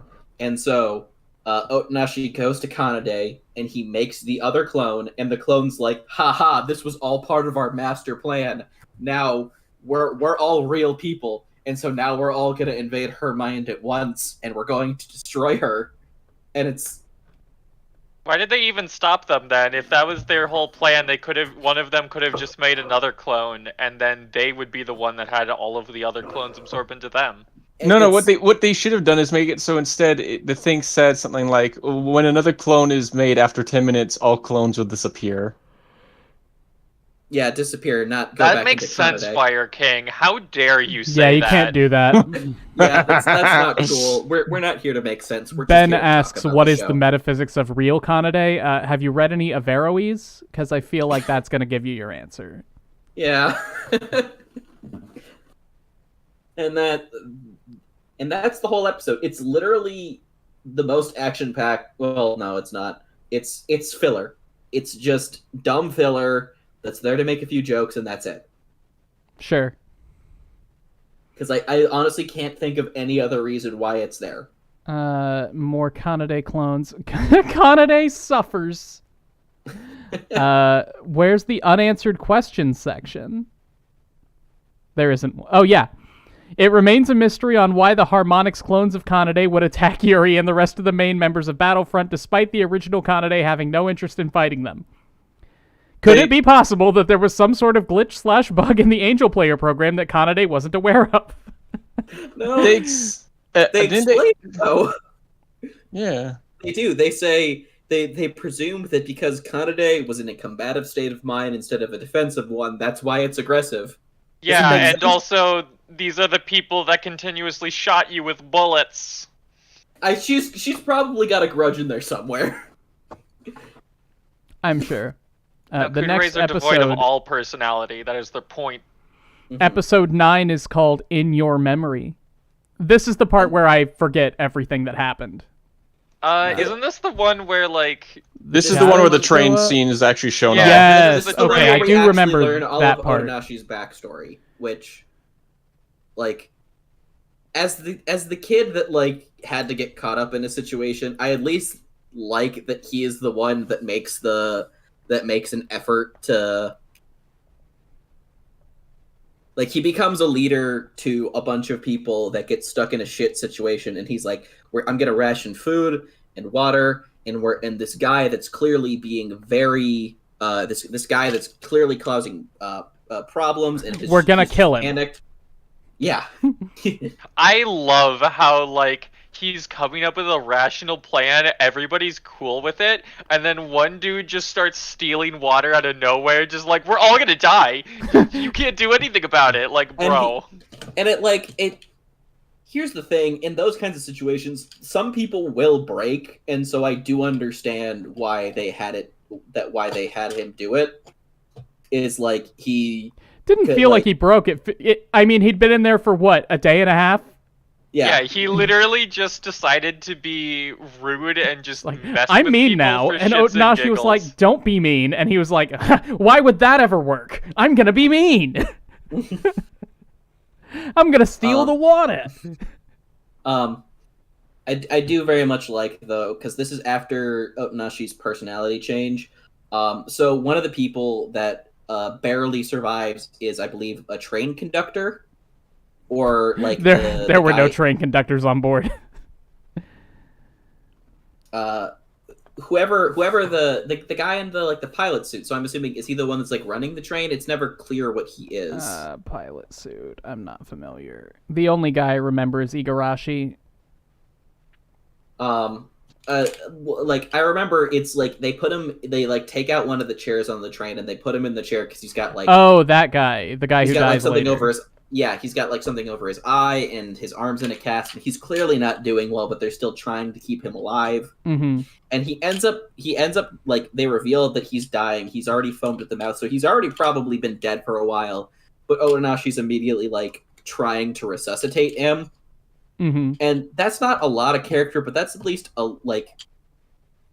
I can see people again. Like, I understand desperate situations like that sometimes, and so I could see him being very. I could see him like panicking and like trying to save this person, even if it's like useless. I can still see it happening because it's a very human thing when you're trying to like put on this cool face of keeping people's spirits up. Like, having somebody die after you're convinced that like you're just trying to convince people it's going to be okay, they will come save us, trying to keep people hopeful, that's a very human thing. And that's like, I think the most like, I liked that a lot more than I thought that I would, because I remembered that scene and I remembered the train thing, and I'm like, oh, this is just going to be crappy and boring, but I did feel something a little bit there. No, it was quite good. Mm-hmm. Compared to the other half of Otonashi's backstory, it was fantastic. Yes. No, yeah, it was very nice, and then he was like, "Hey, Angel, I remembered everything. I have a fulfilled life." And she's like, "Well, why aren't you gone yet?" Well, it's that's like, 'cause weird. I want to kill all my friends with you. And that is, I think, is my favorite thing right there. Is this is what I wanted to talk about. That should have been the whole show. Is he should have found out immediately, and he sees Angel, and he's like maybe it's like within the first 3 episodes where it's like he starts remembering his backstory, and he remembers what he did, and he's like, I want to help people. And he like has a conversation with Angel, and she's like, well, this is I kind of unintentionally do this to people. Like, and so it's the whole show should have been him secretly a part of this battlefront, and him like secretly trying to address every single person there, so we get like at least a little bit of backstory for them and like give them a reason to feel like they matter. Yep. And that, I think, that's the final ending of the final like ED of the show is like, it's like you see, so the ED of the show is, it's a slow song where it's like all of the characters slowly, like it's a panning shot back, and you see all of the characters slowly coming in. And as opposed to that, the final one is all of the characters and you see them all slowly disappearing. And I think that would have had a lot more impact if that was the show, and like that happened to be the order of when all the characters. Absolutely. If it was just anime The Good Place, it would have been great. Yeah. Like I was saying back when we were talking about the beginning of the show, is I love this setup. Just the general idea of guy joins in with group after big no time to explain opening, slowly realizes, oh, they're actually the baddies. I'm going to join the other side surreptitiously. Except it's not they're the baddies. It's, oh, we're petulant children. I'm going to join the side of God. We're all kids who didn't have a chance at life, and we just want more of that. That's good. Yeah. And then my favorite part of the show is the bit where they try to give each individual character closure. Yeah, mine too. I love when they do that, because they do that. Yep. We'll get there. And then we're on to, what is the actual episode number we're on? 9? 8? We just talked about 9. 9 is the one with Otonashi's backstory. Yeah, so 10 is the one where we actually have Yui as a character. Goodbye, and it's Days. Nice. Yep, and then this is the first step that Otonashi is taking to like fulfill what he said, where he's like, I want to obliterate my friends to make sure that like they can like fulfill things. And I think I remember seeing comments on it when it first came up on the chat room that we have for the anime club. I think ExPoint has been waiting for this one. Yes, absolutely. This is the hilarious one. Like, so if you would, well, first off, the main bulk of the episode is that the dub actors pronounce suplex wrong. That is the main thing. She wants to learn how to do a German suplex, and then she'll move to the afterlife. Like, Yui just wants to do a German suplex, and that's it. Yep. Nah, Yui, for some reason, is totally on board with this whole obliterating idea. And she goes to Otonashi, or Otonashi goes to her, and she's like, okay, let me do all the sports, because I was paralyzed when I was alive, and I couldn't do anything. So I want to do things, and then I will be fulfilled. May I address one bit real fast that I really like, though? So the beginning it's the first time him and Kanade are interacting, and he's trying to explain this dumb, elaborate plan with Kanade to, like, take her guitar and, like, have her run out behind him. Make Yui chase Kanade with her guitar so he stops. Otonashi can, like, do, like, a big hero moment, say the guitar, and, like, start talking with her about, like, her tragic backstory and stuff. And she's really bad at understanding how people do things, so she just goes in during a scene when the band is like, hey, you're doing a really bad job of playing guitar and singing at the same time. Maybe you should not. So she steals the guitar, just saying, you're making too much noise, leaves, and then, oh no, she's like, what happened? And then they go back, and they're like, see, you're doing so much better without it. That was really good. That's all I wanted to comment on. I died at that point. It was a good bit. It was.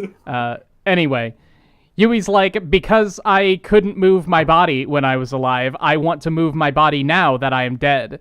So Otonashi, would you please help me play baseball and soccer and do a German suplex? It's a very nice backstory. Boy howdy, is it just the guitarist girl again. Mm-hmm. So Otonashi plays baseball with her and plays soccer with her. She gets all the boys in to play soccer, and, like, I love the fact that they all do a terrible job of, like, they're all just... she's just trying to get by all the blockers, and so he just convinces all of the really stupid ones to come help. It's so good. He teaches her how to do a German suplex, and then she hasn't disappeared. And Otonashi's like, why are you still here? You should be dead. And now I want to hit a home run. No, there's actually one more thing, but it's embarrassing. You know the one thing that all women want? They want to be married. That would make me happy. I would love it if someone married me. And Otonashi's like, well, I'm not doing that. So seems like we're out of luck. And Hinata, out of nowhere with the steel chair, is like, I'll marry you, random girl. I've always loved you, girl who tackles me sometimes. Yeah, girl who, like, beats me up. Believe it or not, I've always loved you. This is the only reason he shows up is because they're on a baseball diamond at the time, because she has failed to hit a home run. No. And Otonashi, or Yui, just asks, like, man, you would never have even met me if we hadn't died. And Otonashi, or Hinata, says the sweetest, funniest thing, which is, I would have hit a baseball through your window and come to collect it. Which, you do not just go into someone's house after vandalizing their house. Come on, we've seen The Sandlot. It's a bad idea to do. Like, you go to their house and you say, hey, it's really cute, but my god, it's so dumb. I broke your window. Can I have my ball back? And also, can I give you my dad's credit card? Like, okay, the romance comes out of nowhere, but, like, somehow it's very wholesome. It really would sweet. be if it were built up to, but, like, then it'd been better. We get the montage, which is the funniest thing in Angel Beats. We get this montage with a nice white cloudy filter over all these scenes of Hinata and Yui going out and doing all of these cute date things together. He, like, pushes her wheelchair through the park, and he, like, feeds her soup in bed and stuff like that, and it's all cute, and none of it happened. It's all fake. It's all what she's imagining it would be like, with him describing it to her. Oh man, I wish I hadn't been paralyzed for my entire life. That would have been great. Like, oh man, I wish I met you. They even have the best part is they have a daughter in those fantasies. Wait, they do? Yeah. Oh, did I miss that? Oh god, I was They have laughing at like a that. daughter that like talks to her and takes care of her. Hmm. Oh god. Oh, that's right. Even though I don't think she can have children if she's paralyzed. I Well, don't that's think not necessarily true. Your organs It's usually work. that's fair. yeah, it's harder for It's guys not like mainly she because to can't extract consent. that. Like, Mhm. Not to mention everything does check out. It's just a little bit strange in, I guess, an ableist way. Mhm. Shut up! It was so wholesome. It almost justified the out of nowhere romance. No, it didn't. It was never happened. It was fake. very funny. And, like, It was. the implication, like, Mariah, when she brought this up, she was saying, like, I just love all the memory. She was convinced that Hinata and Yui had actually known each other in real life because of this quote-unquote flashback, because she remembered the flashback. And then I told her, no, they had never met before dying. Yeah. This didn't happen. I thought, and if it did, she wouldn't be there. I Yes! thought the same thing when I was a teenager. I had remembered that, like, I'm like, oh yeah, it turns out, like, they somehow met in real life and had actually dated and they both forgot. False. No, there's only one character in the whole show who has amnesia, and it's the main character. Mm-hmm. Mm-hmm. Like, even I knew that, and I watched it They when I was a mentioned that teenager. other people can have amnesia, but they never show it. Mm-hmm. Mm-hmm. None of them did. I mean, that'd actually be a better thing, too, if they all had amnesia, but they all were, like, not fulfilled or something. Yeah. That would still be a better fucking plotline than what they did. Like, Mhm. if all of the characters didn't remember it, and it was just, like, Yuri being a very defensive person, assumed that, like, this girl was, like, telling the truth and here to, like, harm her or whatever, like, Mhm. that would make the show a little bit better if they didn't remember anything, but, like, she just took on the role of a big sister to a bunch of people that she kind of hates, and and it just goes. It's a Chunibyo delusion. That is honestly the best way to describe the show. It is Yuri's Chuniblo. I can't pronounce it. Someone say it. Chuniblusion. Yes, thank you. Chillusion. Anyway, we're on episode 11 now. This is when all the shadow stuff starts happening. Oh, You good. get The sent boring to the bit. Shadow Realm. The one thing that I liked about this, enough to make a comment about it on the Discord, is like it starts with like the last episode ends with Axe Guy fighting a weird shadow and protecting like two of the girls. Mm-hmm. And it's first established in this episode.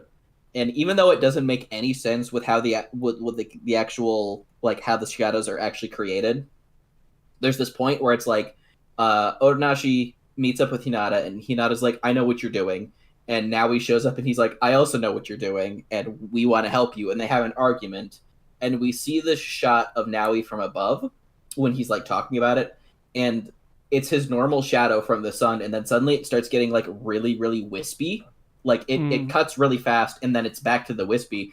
And it's just subtle enough that if you're not paying attention, like you miss it. But like I was watching and I noticed that like it was this weird immediate difference. And I'm like, that's cool shot composition.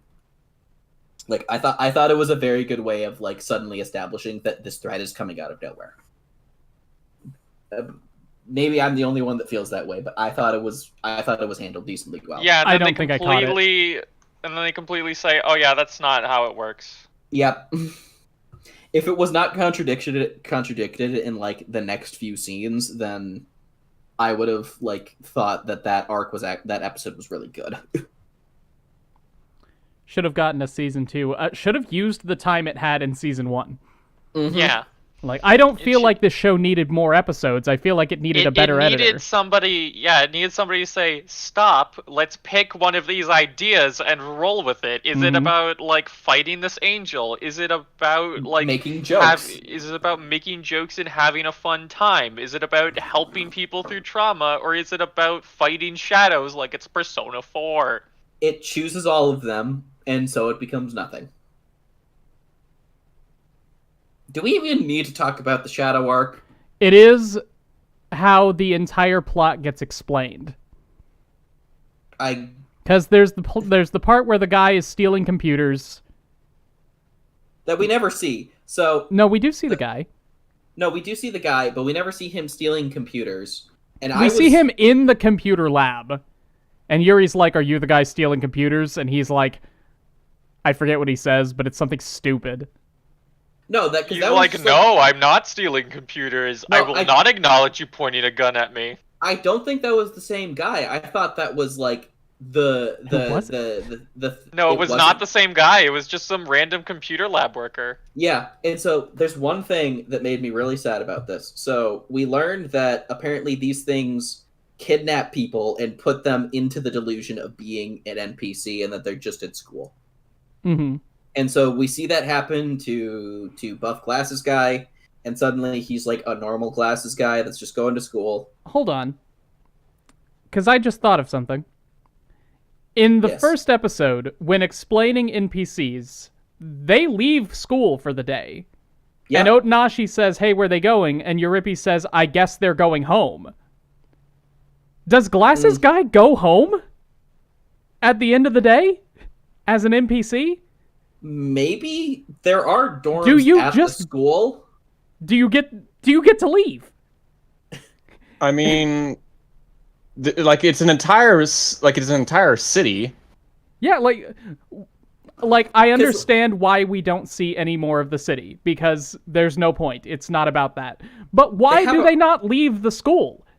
They do. They go to they go to the river to go the fishing. River that is on school property. And the guild, which is under the school. Under the school. Nobody decided to see if there was an edge to this world. Nobody decided to see if there was a supermarket. The school has fucking Mordor in its basement. Mm-hmm. I love the idea that this guy gets captured by the shadow, and all of a sudden everything is better. Yeah, he can just go home and hang out with his family. NPCs used to be people. That is correct. Mm-hmm. And I feel like the cast of NPCs changes, though. It does. So where do they come from? Don't worry about it. What's established is the shadows brainwash you and turn you into NPCs. The other NPCs, or probably people at some point, or just created by the program. They use the angel software, because apparently all of the shadows are coming forth by being transformed from NPCs. But if they're transformed from NPCs, what does that mean? Like, if they're real people, how does it go from a shadow turning somebody into an NPC and then back into a shadow if the NPCs aren't real and they're just programming that can be changed? And this is all before we actually meet the guy in charge, which upsets me.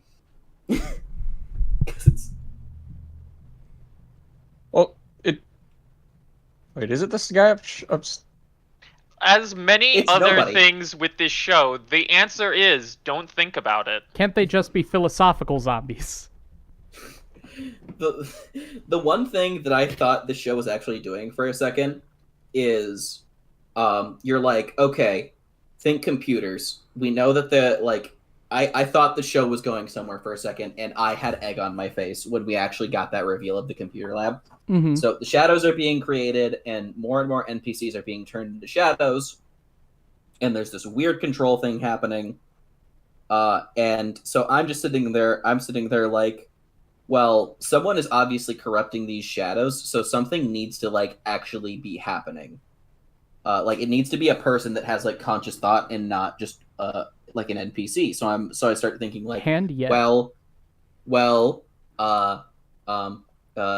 please call me Christ. His whole thing was he was uploading a diary, and we know he's a hacker, and we know he's familiar with the angel software. And so I'm like, maybe he's had a secret god complex this whole time. Mm-hmm. And then Yuri goes into the cave, and we actually learn we actually see who the guy is. And I legitimately thought it was Glasses Guy for a second, and he was actually just faking being their friend the whole time. And that would have been so funny and so cool. Yeah, and he was actually super vindictive like Naui, and wanted to just and because he was the only one actually taken by a shadow, so nobody would suspect him. And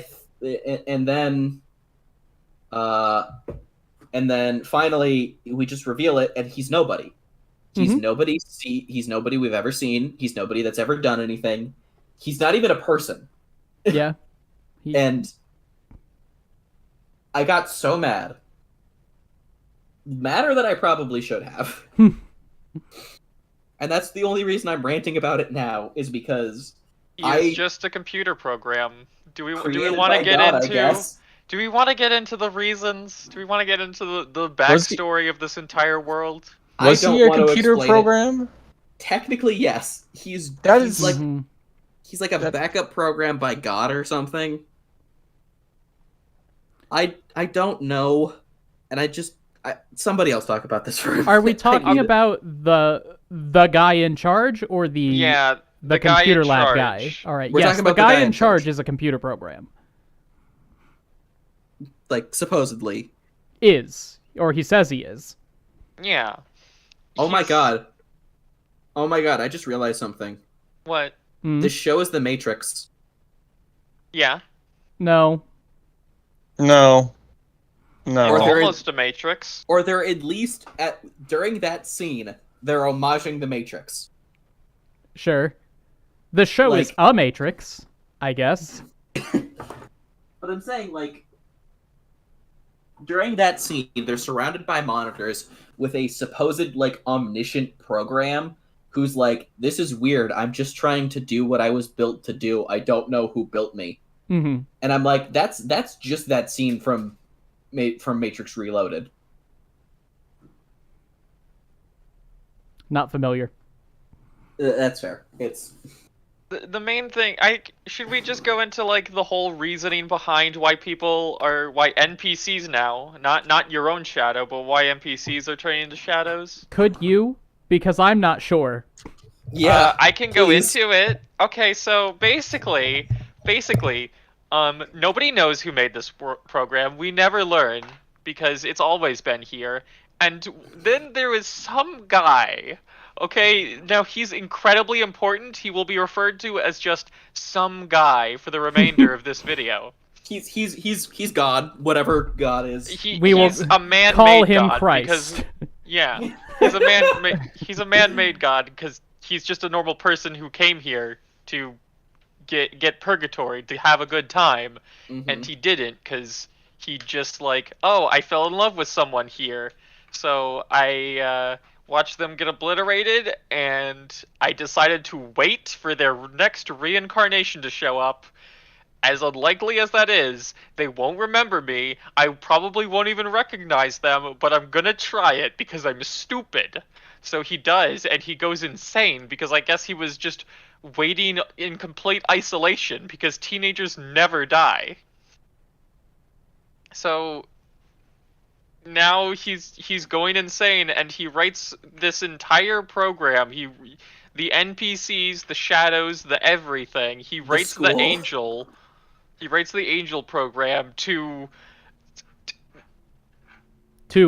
make sure that his situation never happens again. So he programs it so anytime somebody falls in love in this world, in this universe, anytime somebody experiences love, shadows pop out and kill everybody. They make them... And it turns out the love that happened in the show was not actually Otonashi and you know, like the canon love couple at the end. It's not that. It's not Hinata and what's her face from the last episode. They never Mhm. loved each other. They never Canonically, fell in love. Hinata and Yui never loved each other. Canonically, they never loved each other, according to this show. But it was actually from Yuri. Because she loved everybody in her group as a family, and I shouted bullshit. Have you never had a family? Have you never hated someone in that specific way? I mean, but like... No, that works. Yuri was the only person in this world for like, could even be hundreds of years. She was the first person to actually love someone as a family member, as a family guy. Mm-hmm. And like... Why now? Did she not love them before? Probably not. We see how she treats them. And like, it's... No, yeah, it doesn't mean you don't love them, but like, why now? Did the program just take 10 years or something, or like it just took like Yuri a while walked to into boot the up? room Were they and on all of the Windows computer XP? monitors became hearts. Mm-hmm. And that's how we knew. She brought her love too close to the mainframe. Mm-hmm. She was the special one. I forgot what the fuck the Matrix thing was. The special one. She's the special. She's because it's just the one. You're thinking of the Lego movie when you say the special one. I don't. I didn't. There was a watch Lego Matrix movie? Oh god, that would have actually been cool. That would have been funny. That would have been funny. The Wachowski, you know, the Wachowskis would have been there for it. Oh, of course they would. Too Anyway. bad the Lego movies ended dried up with Batman. Hey, folks. The next episode is called Graduation. Guess what happens in it? Guess what doesn't happen in it? So, Guess what I can happens guess. between the last episode and this one? Did you say 80% of the cast disappears? because at this point, the only characters that have disappeared are the ones we've seen on screen, and then during the last episode, the band just decides to leave. Mm-hmm. Yep, we're out.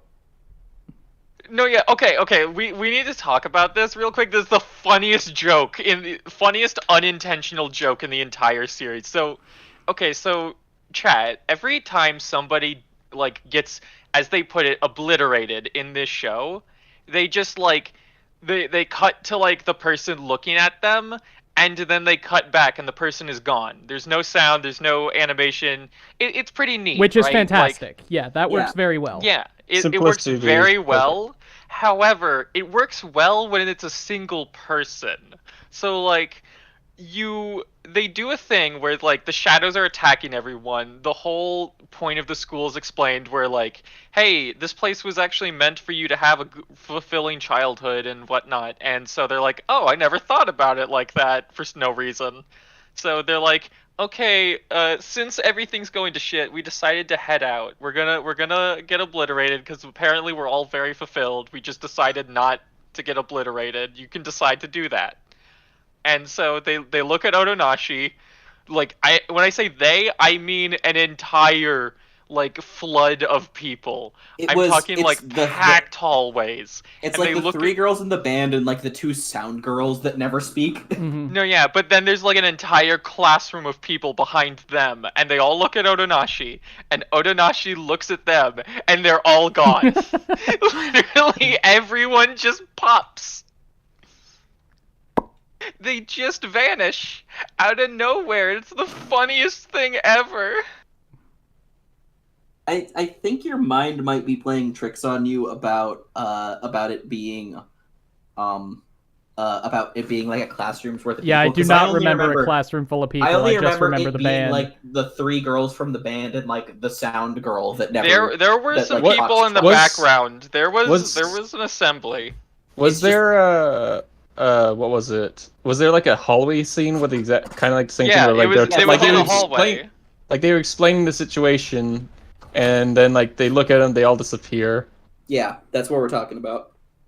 It was the fun. It just cuts. It just cuts to just so many people disappearing, and it's great for a single person. But when it's everyone all at once, my suspension of disbelief just cracks, and I can't help but burst out in laughter. Mm-hmm. Let's see if I can find it here. Yeah. You guys can keep talking. But so the end of that episode. So we are moving on to graduation, but like right before that, it's Yuri in the room with the God program, and she just decides, yeah, I'm fuck this, and then she uses the gun that she got from the 40-year-old teenager Mm-hmm. from the guild who just I love his decides name. It's Cha. Cha. Yeah, and he just kind of so he gives her like a gun, like a really nice gun, and just leaves. And so Yuri uses that to destroy all of the computer monitors, and she passes out for some reason.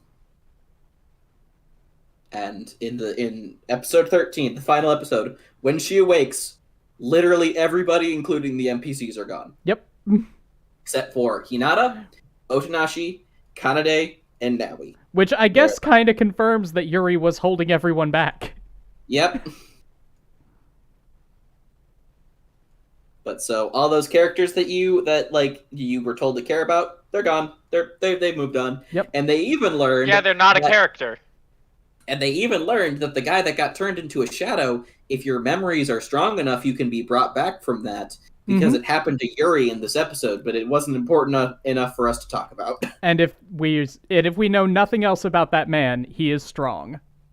Yes. So, like, if you have enough passion in your heart... No, stop. Yes, even TK is gone. Which is sad, because he would have been great against Shadows. As he is a Persona character. Like, in my honest opinion, the ending would have been better instead of everyone disappearing, everyone sends them off. Yes. Yes, of course. We're Even if you have to send them talk. all off at once as a group, as a hive mind. Mm-hmm. I think we are going to get to that. However, I'm just trying to stall for time until ExPoint pulls up that clip. I'm just imagining now the ending being transformed into the evangelical Evangelion? I can't say it. Evangelion? The scene where they're just Evangelion, yeah. The first scene where everyone's just clapping for Shinji in the end, saying congratulations. It turns into that instead. Oh, Medeto. So, graduation is the 5 most important people in this entire show. So we got the main character, Otonashi, that makes sense. We got Yuri, okay. I still don't really like her. Her backstory is kind of goofy, but, like, I get it. She was important in the last episode, so that's why she's here now. Yep, we got Kudere, I forgot her name already. Angel. Yeah, we got Angel. I mean, makes sense. Who's a main character now, yeah. Yeah. No, I got a question with... we have Angel, Hinata, though. which is like, okay, that's a little bit weird, but I guess he's like kind of like important. He was wanting to help out Otonashi, so that makes sense. I guess. And then we have Naui. Go away. Get out of here. You were done after episode 6. Just leave. Please get obliterated. I do have a good question though. Did they ever explain how Angel died? Because it explains before the reason why she was waiting for him is because she was given his heart so she could live longer. We'll get into that part at the end. I don't think we know how she died. But we'll get. She was hit by a car. She was hit by a car, obviously. Probably. Remember, chat.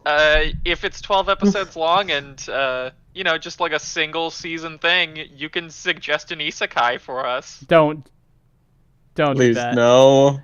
Anyway, everyone has their send-off where they talk about everything they learned and whatnot. And we wrap up the moral of the story. I do love the graduation song. Because it is stupid. Where everyone's intentionally. Yeah, everyone's like, "What? We have a graduation song? Well, we don't know how to sing it." Like they're all the same. Just do it. Like that, where it's like. Because it's a thing in Japan, it's like, yeah, just sing it by this cadence and we're fine. Like, just wing it. We'll go. I also like when Hinata becomes the principal, they have him wearing a bald cap and a Groucho disguise. It was very bittersweet. It was a good graduation scene. It just wasn't connected to everything else. Yeah, appropriately. And like I only care about like one of these characters. Like the first episode and the last episode are like, they have the atmosphere that the entire show needed.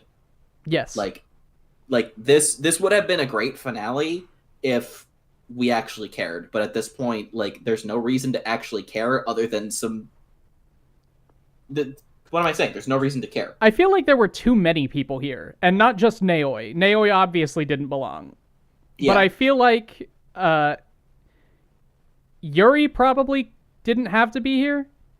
Or Angel, one of them. Or Hinata, arguably. Like, Otonashi has to be there.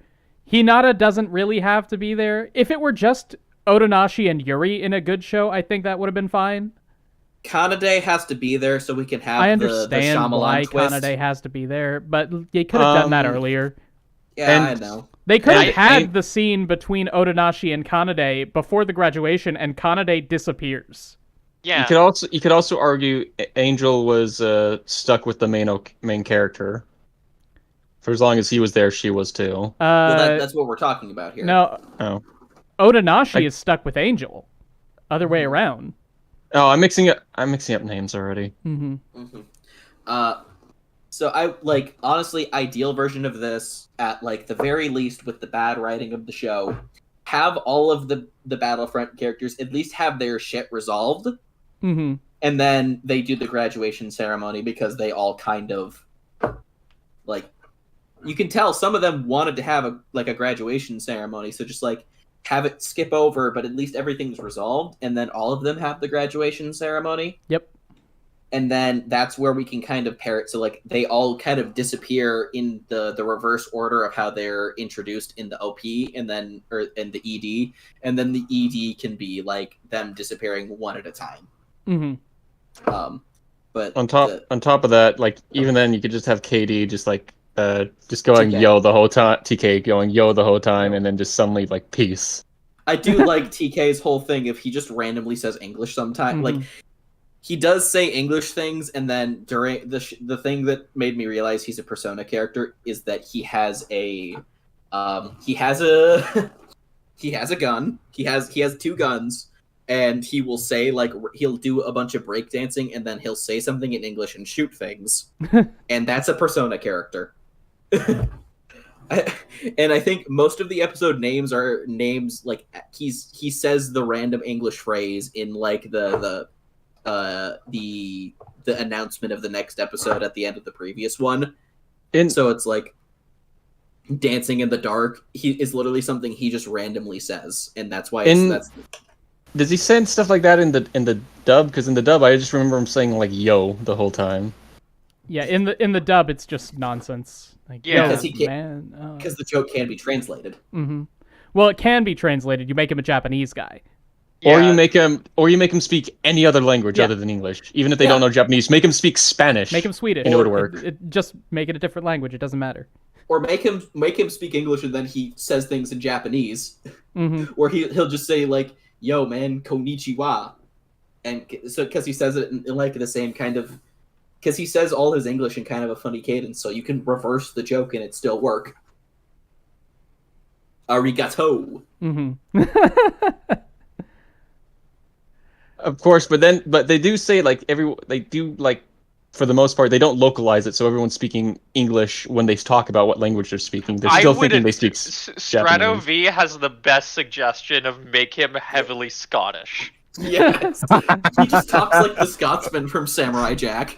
Oh no, it's I'd rather say go the brave route. How everyone was making fun of the Pokemon character. Oh, you found something nice to do, didn't they? Hey, grab me a pint of gas, I'll move on, eh? I feel like we're trying to avoid talking about the finale after the graduation.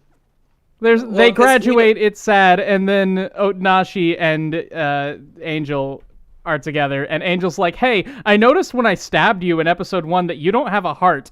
I happen to also have a heart that isn't mine? And then they're like, you gave me your heart, even though you died before me, so then how could I be here first if I'm the heart, if I got your heart transplant? Mm-hmm. My only thing is she's so bad at living that 5 minutes after she got the heart transplant, she died. I guess it is possible that she died during the heart transplant surgery, but she was in the afterlife for a decent clip before Otonashi got there. I believe She was in it before Yuri. Mm-hmm. Actually, I would have to say the only way this would make sense if it was he was taken there because of his memory loss due to him passing out, and was stuck in a coma. Time travel. And was stuck in a coma because it would actually be clever if they did this. All his organs were donated to the people, to the main core cast. That would be cool. That would have been a good show where it's he was in a coma the whole time until the entire cast got there because they all had his organs. He's a young dude, and so all of the show is all of these terminal patients that were saved because of him, and still ended up dying. So he's been dead for like years and years and years. And the show is it's him learning that like the reason that he came back is because all of the organs that he gave away when he died are all in one place. No, that's too I've clever. read Go Unwind. away. I'm going to shoot you with a gun. That's too smart. Dancing in the dark, motherfucker. There is an answer. First off, the correct answer. Time is different. Second off, yeah, I would like to time say, doesn't matter in the afterlife. Things just happen as they need to.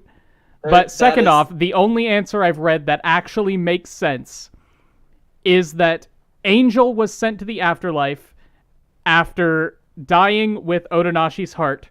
Her unfinished business is that she has to thank Otonashi for giving her his heart. So Otonashi is dragged back from the regular afterlife to purgatory so that can happen, which is why he doesn't have memories, because he did live a fulfilling life. He did not initially go to purgatory. He initially was reincarnated or moved on. That makes sense. Too bad they never explain it in shows. If so that is these what they theories- intended to have happen. There was an absolutely ridiculous theory. Can I make one comment real fast? Sure. Yeah, the afterlife in this case works on Jeremy Baramy, which is the means of telling time in the good place in the afterlife. Instead of going in a line, it's spelling out Jeremy Baramy, and that's all I wanted to say because I missed that show. God, why didn't we watch The Good Place? It's too long. Doesn't meet the requirements. Yeah, no, it's like 5 seasons. Let's see. I was going to look up... Oh, yeah. All I have to do is type in Angel Beats plot hole, and it will give me what I'm looking for. Oh, boy. Yes. I'm very excited to hear this. Somebody on Reddit said, I just discovered a major plot hole in Angel Beats, and then they described what we were talking about. The top comment is, discovered. The second comment is, time is asynchronous. The third is, it's exactly what it looks like, a massive plot hole. And then later, there is a theory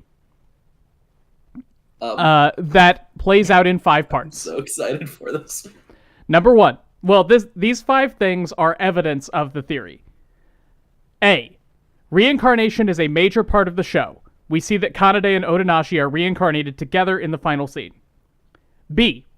The programmer had a lover in the afterlife who moved on. They turned themselves into an NPC because they couldn't bear waiting for them to come back. It is likely that there was something in place to return their soul to their body when the lover's reincarnation appeared. C. The programmer created Angel Player and Kanade was able to use it. D. Yuri and the others believed Kanade to be an NPC. She acted like it. She served a similar purpose to the shadow things that the programmer created. And E. When Otonashi appeared, he had lost his memories of his life. The theory being, the original Otonashi appeared in the school sometime before Kanade appeared as well. They became lovers. Otonashi moved on. Kanade became the programmer, and then turned herself into an NPC using the Angel Player. Otonashi's reincarnation then dies and returns to Purgatory. Kanade's programs return his memories of the past life and turn her back into a human. Their love triggers the Shadow Program, which Kanade no longer remembered. Time is synced between the real world and the afterlife. Kanade has just been there for a very long time, and Otonashi is a reincarnation of the guy who was there before. That went through too many loops. You could have just said that, like, she showed back up and then Otonashi... But she didn't show back up. She never left. But her reincarnation showed back up. Nope, she never left. She is the programmer. The programmer turned themselves into an NPC with a trigger to return their memories to their bodies when the reincarnation of their lover came back. Otonashi, the reincarnation of the lover, came back. Angel becomes a human again. Otonashi's memories are returned by the Angel Player program. What the fuck am I saying? I'm so... Guys, I'm scared. That is just like... Oh god, what to... I'm scared. That You guys ever read Homestuck? Yeah, that's what I was trying to find a good comparison, and boy, is that it. Never have I been filled with more terror throughout my entire body than hearing the sentence, "Have you guys ever heard Homestuck?" No, Triple Jump. Otonashi and Angel are not both the programmer. Only Angel is the programmer. Otonashi is the lover of the programmer who left the afterlife and then later was reincarnated, died, gave his heart to... Then how did Angel get the heart? And why would he have memories of his previous reincarnation? He didn't. I love how this comment doesn't even explain the plot hole. Yeah. Then how did Angel get the heart? Mm-hmm. And then there's, I will say, the other theory that I saw from our dear friend, the Jacobian, on our Discord that you can join in at on, patreon.com/explanation point. Link in the description. Jacobian posited that Otonashi was the one that programmed it because he just said, like, hey, what if he's the programmer, and that it's basically the same thing there, but it's basically that but reverse. Mm-hmm. So let me fully read it again, because he had the...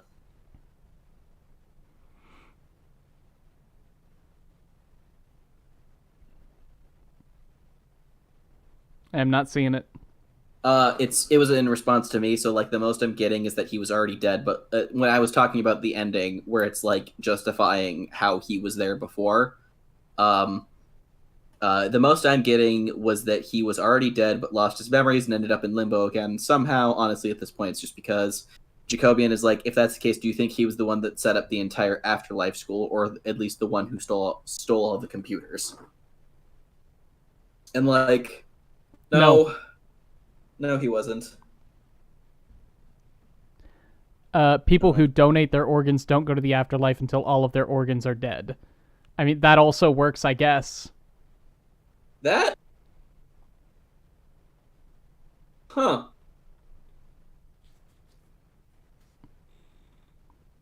God, I think that one works. That one also works, sure. Mm-hmm. Again, it's cool that you can find answers for plot holes like this, but it does not mean that their existence is excusable. Yeah. But, it's definitely an interesting theory, an anime theory. Thanks for watching. I then want... Last thing that I have to talk about, because it is the last thing there is Otonashi and Kanade having been reincarnated in the living world again. Otonashi reaches out for Kanade. And it's this whole thing where, their souls are connected, and he recognizes her on a deep and primal level, so he reaches out, because they both look exactly the same. No, he's humming. Yes, no, I get it. Because I think it's, even stupider. So after the ending, what happens is we have the sad scene where it's they're going through the ED, and Otonashi is the last one on the screen, and you're like, is he going to get obliterated? And he just appears, implying that he's obliterated. And then there's a post-credit scene where Otonashi is walking around, and Kanade is just sitting and listening to music, but the song that they're listening to is the song that Iwatani wrote before she got obliterated. Iwasawa, yeah. That was the song that was the song that they were humming. And yeah, so I know. So the implication is that he remembers that, which makes me think it's not actually reincarnation, it's just heaven. Because otherwise, how would they know what that song was? It just made a deep impression on his heart. He doesn't remember. He's like, oh, that song, it shakes me to my core. Girl. He never heard the song, though. You're right. He was on a mission. You're right, he didn't, did he? But he only knows about it because Kanade heard it. Yeah. Because Kanade heard the song, and she was humming it in one scene. Hey Reddit, I found another plot hole. But anyway, Otonashi reaches out for the reincarnation of Kanade. He's like, hey! So I can only imagine that he grabs her by the shoulder and she turns around and faces him. And then he's like, Why did I do that? I'm sorry. And then it's just somebody else with white hair. No, you know who it is? It's the girl from Eromanga Sensei? No, it's the girl from Anohana. Oop, but no, seriously, what do you do at that point? Because you don't know what the connection was. She doesn't know what the connection was. You're just like, I felt compelled to touch you. I'm sorry. I'm a creepy stalker, I guess. And that's how the show ends. Mm-hmm. It ends on a supposed cliffhanger. Or resolution. Not really a cliffhanger, just like a sweet, trying to be a sweet note, I should say. Mm-hmm. Fake resolution. Yeah. There we go. Not Anohana. We've done it. We've talked about Angel Beats. Oh, We God. did it. I think we're kind of done. I think we all... Based on how many times we attempted to go to a different show and talk about that, I think we're done talking about Angel Beats. People in chat, do you have anything that you want to talk about relating to Angel Beats that we didn't get go over? Like, the moral of the story is that it's not Angel Beats is a show I understand why people like it. There are good bones there. It has some good jokes. Cover the visual novel. No. It's just not good throughout. It is good. It's not that it's not good throughout. It's that it's not good throughout. Mm-hmm. Yeah. It's a show that convinces you that it is good and then manages to like barely keep the pacing going. It's good if you don't think about it. No, I don't think it is. Middle school. I mean, it's aimed for like teenagers and stuff, so it could teenagers be like babies first. Media. Your Lie in April is also aimed at teenagers, and as much as I do not like Your Lie in April, it is at least a well-executed and competent narrative. You know That's why I was about fair. to say You're it's right. babies first. Babies first. You remember that show. really cringy video I made about Attack on Titan, calling it a transitional series? That's what this is. It's a bad one. Yeah. It's pseudo-philosophical, trying to be deep, but not knowing what its actual message is. Mm-hmm. It's confused. It tries to cover the afterlife without actually covering any of like the existential dread that comes with thinking about existence. Mm-hmm. It has so many ideas that it doesn't know what it wants to start with. Right. Mm-hmm. Or stick with. And sometimes it tries to be an action show. Sometimes it tries to be a comedy. Sometimes it tries to be clan ad. It's like it's and afraid that the viewers are going to get bored. Mm-hmm. Anyway, there are also OVAs and a manga. I didn't watch or read any of them. Has anyone experienced those? I did not. Not really, no. I watched what Crunchyroll had, and that's it. Cool. I didn't want to watch anything else. They had OVAs? Yeah. I guess. I did not know this. I stand by Angel Beats. If you like this show, great. Yeah, sure. I love when people like things. Nobody is more glad that you like that show than we do. It's just the show. It's just not a good show. Yeah, it's okay to like it, but you at least need to look at the problems and acknowledge them. Mm-hmm. You always have to acknowledge the problems so that way you can understand them. What is my lowest rated show that I like? Let's see. It is probably King's Game, but I'm going to check my Mal real quick. I was about to say King's Game. It has to be, but I will check. Let's see. My lowest rated show. Did I actually rate Pillow Boys a 1? I guess I did. I'm really surprised I let myself rate something a 1. I gave King's Game a 3. It is King's Game at a 3. Yeah, that's fair. Lost Song at a 4, but I liked that one ironically. Isn't King's Game about League? No, you're thinking of the King's Avatar. Yes, that's what I'm thinking of. Magical Girl Sight at a 5. Mm-hmm. And then we get into 6s, and 6 is a perfectly respectable rating.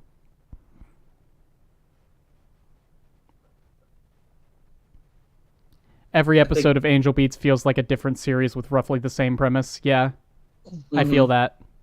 Yeah. All right.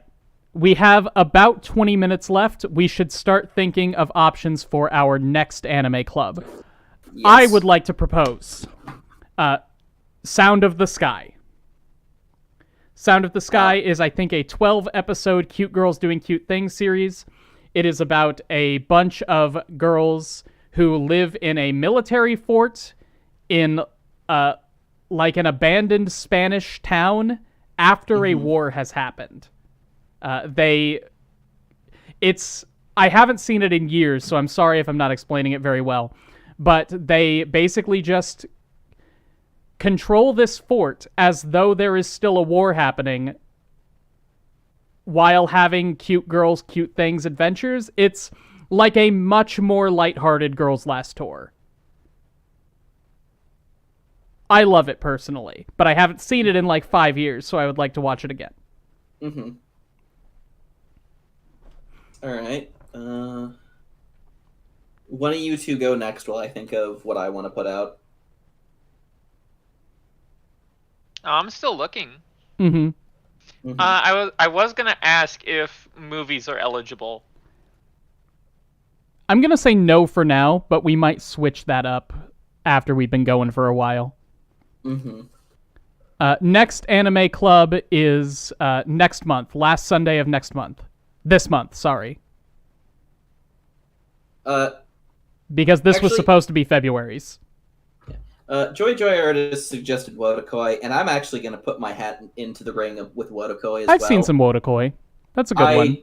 I like it a lot. It's like, especially since we're like moving into like the spring season and everything's kind of starting to get a lot brighter. Mm-hmm. Like I don't know what it is. That show kind of exudes that same energy. And actually, I just realized I know what I'm throwing my hat into the ring for.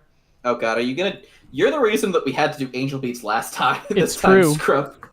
Yeah, don't worry. I am a benevolent cool girl, so I will pick something that's pretty good. Mm-hmm. We mentioned it offhandedly today, Uh-huh. so I'm gonna throw my hat into the ring with Bakano.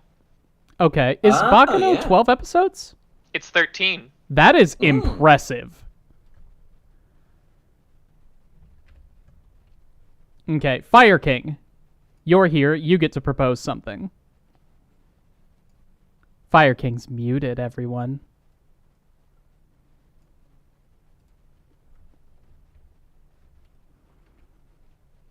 Well, chat, do you have Yeah, any chat, what do you good have for options? suggestions? Well, like I said, I would like Terror in Resonance. Terror in Resonance. What is that? It's this awful show about a couple of terrorists who like escaped from a mental institution where they were raised as orphans to be weapons or something. They have numbers instead of names. They commit horrible crimes while wearing masks, and they leave clues for the government, a la the Zodiac Killer. An official anime about otaku couples. I know you were talking about Wodokoi, but Terror in Resonance also fits that description. What's the discussion right now? We're trying to find out what anime we're going to vote on to talk about next time. Yeah, Terror in Resonance, it sounds like that bit from Baki, where it's Jesse, I do not believe Parasite is 12 episodes long. Yes, it is a self-contained 12-ish episode, one-season anime. That is the requirement. Yes. Yeah, I will take this. Wodokoi is not too long. Wodokoi is like 10 episodes, so that fits our criteria. Wodokoi. Wodokoi, love is hard for an otaku. Yeah. Oh my god, somebody just recommended Batum, and I had to remember what Batum was. I don't think I ever watched that. I have heard about Batum for a very long time, and I still have no idea what it is. Okay, What so is Batum... I think Batum, we're pronouncing it wrong, everyone. It's clearly What? Batum! Yeah, it's supposed to be like...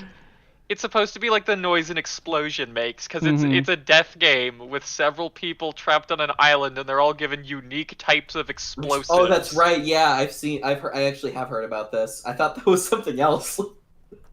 I'm very sad that Sound of the Sky doesn't have a chance in hell of being voted for. Because it's going up against Wodokoi and Bakano.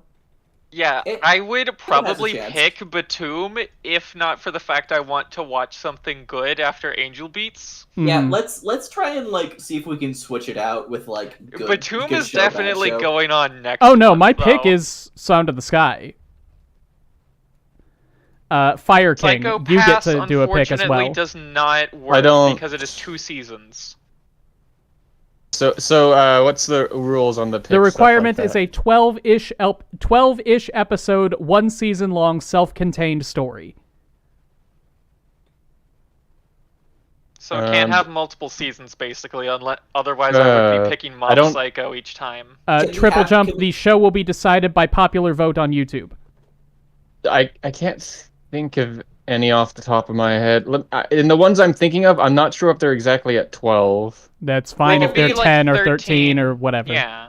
Well, I we think could they're do, like 24, twice the amount. That's why. That's no Yeah. good. 24 will not do. I know. That's why I'm saying that. Somebody recommended Place Further Than the Universe. I was going to say it, but I want to watch Sound of the Sky again. Give me a sec. Triple Jump says Orange. I watched Orange last year.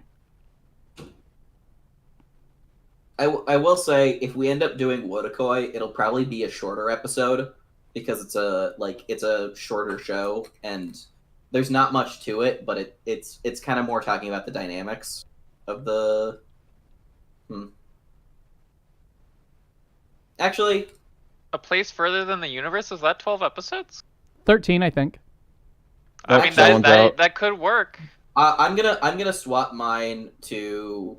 I'm gonna swap mine to A Place Further Than the Universe only because Wotakoi would be like a shorter episode for us to do. Okay. And I don't know. Let me see. I'm trying to think of shows that we would have a lot to talk about. Chat, head to head, which do you like more, Wotakoi or A Place Further Than the Universe? Decide now Wotakoi on or your Yorimoi? phones. Vote now me on your see. phones. I mean, blah blah blah. Anime. Blah, blah, blah. If I wanted to torture everyone, I got another bad one I could recommend now. Oh, Do it, go for it. Go ahead. Cat Planet Cuties. Cat Planet Cuties. Oh my.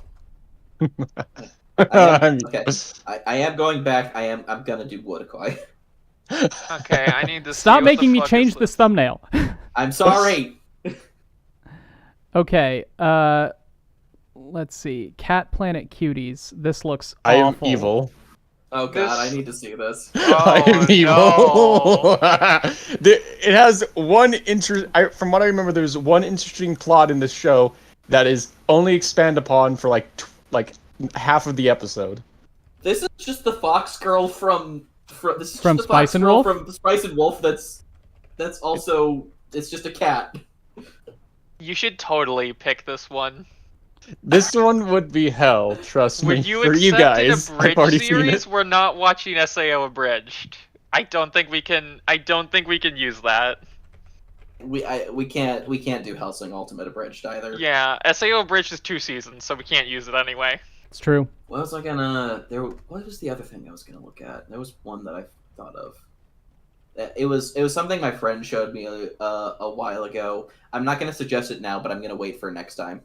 Relative to image. Space Dandy, I'm Ah. pretty sure, is more than 12 episodes. Okay. Ah, damn, we can't do it. We can't do Van Dread. Can't do 50% off, I'm sorry. We can't do a bridge series, guys. It's just gonna be us talking about how we like the comedic moments. I like the show.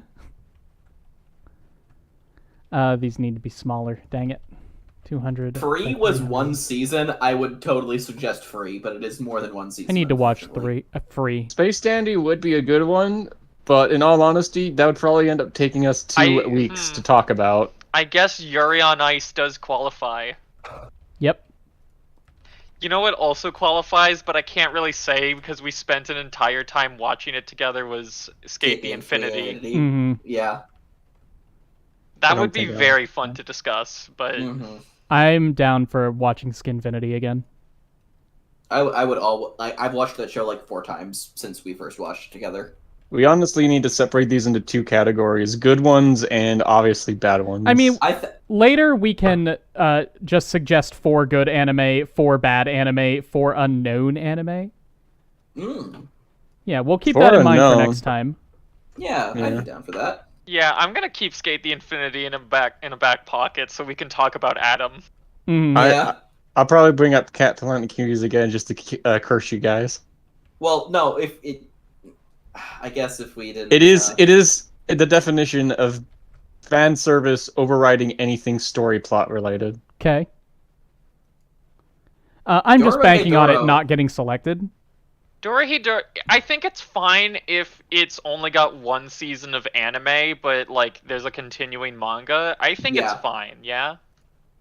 Yeah, probably. If the show has a one season now, we can probably talk about it. Like, I guarantee that if Mob Psycho had come out like this year or something, and we had decided on that, we probably would have talked about it. But because there's more to talk about, it's not exactly a self-contained story, but and a great example too is like we spent the last 3 or 4 hours talking about 12 episodes of a show we didn't like.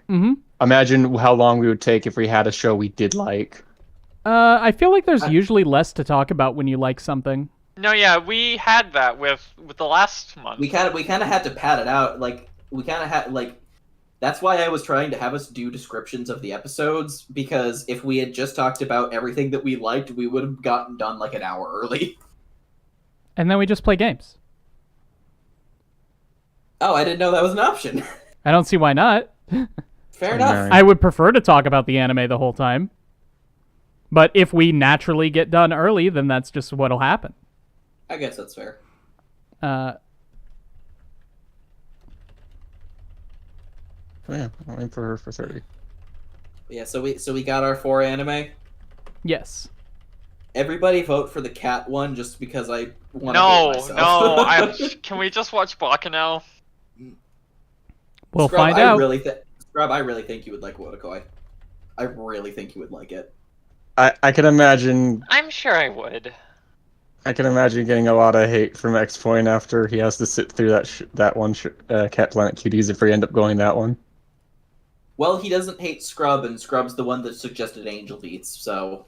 Angel Beach is at least terrible in an entertaining way at some points.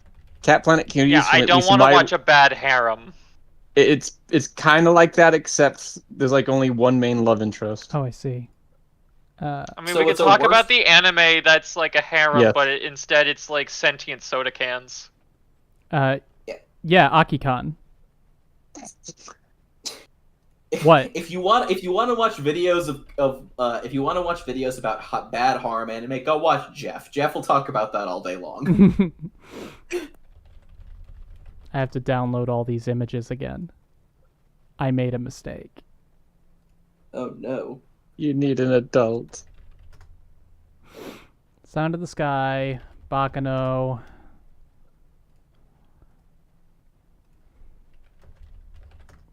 And Wotakoi.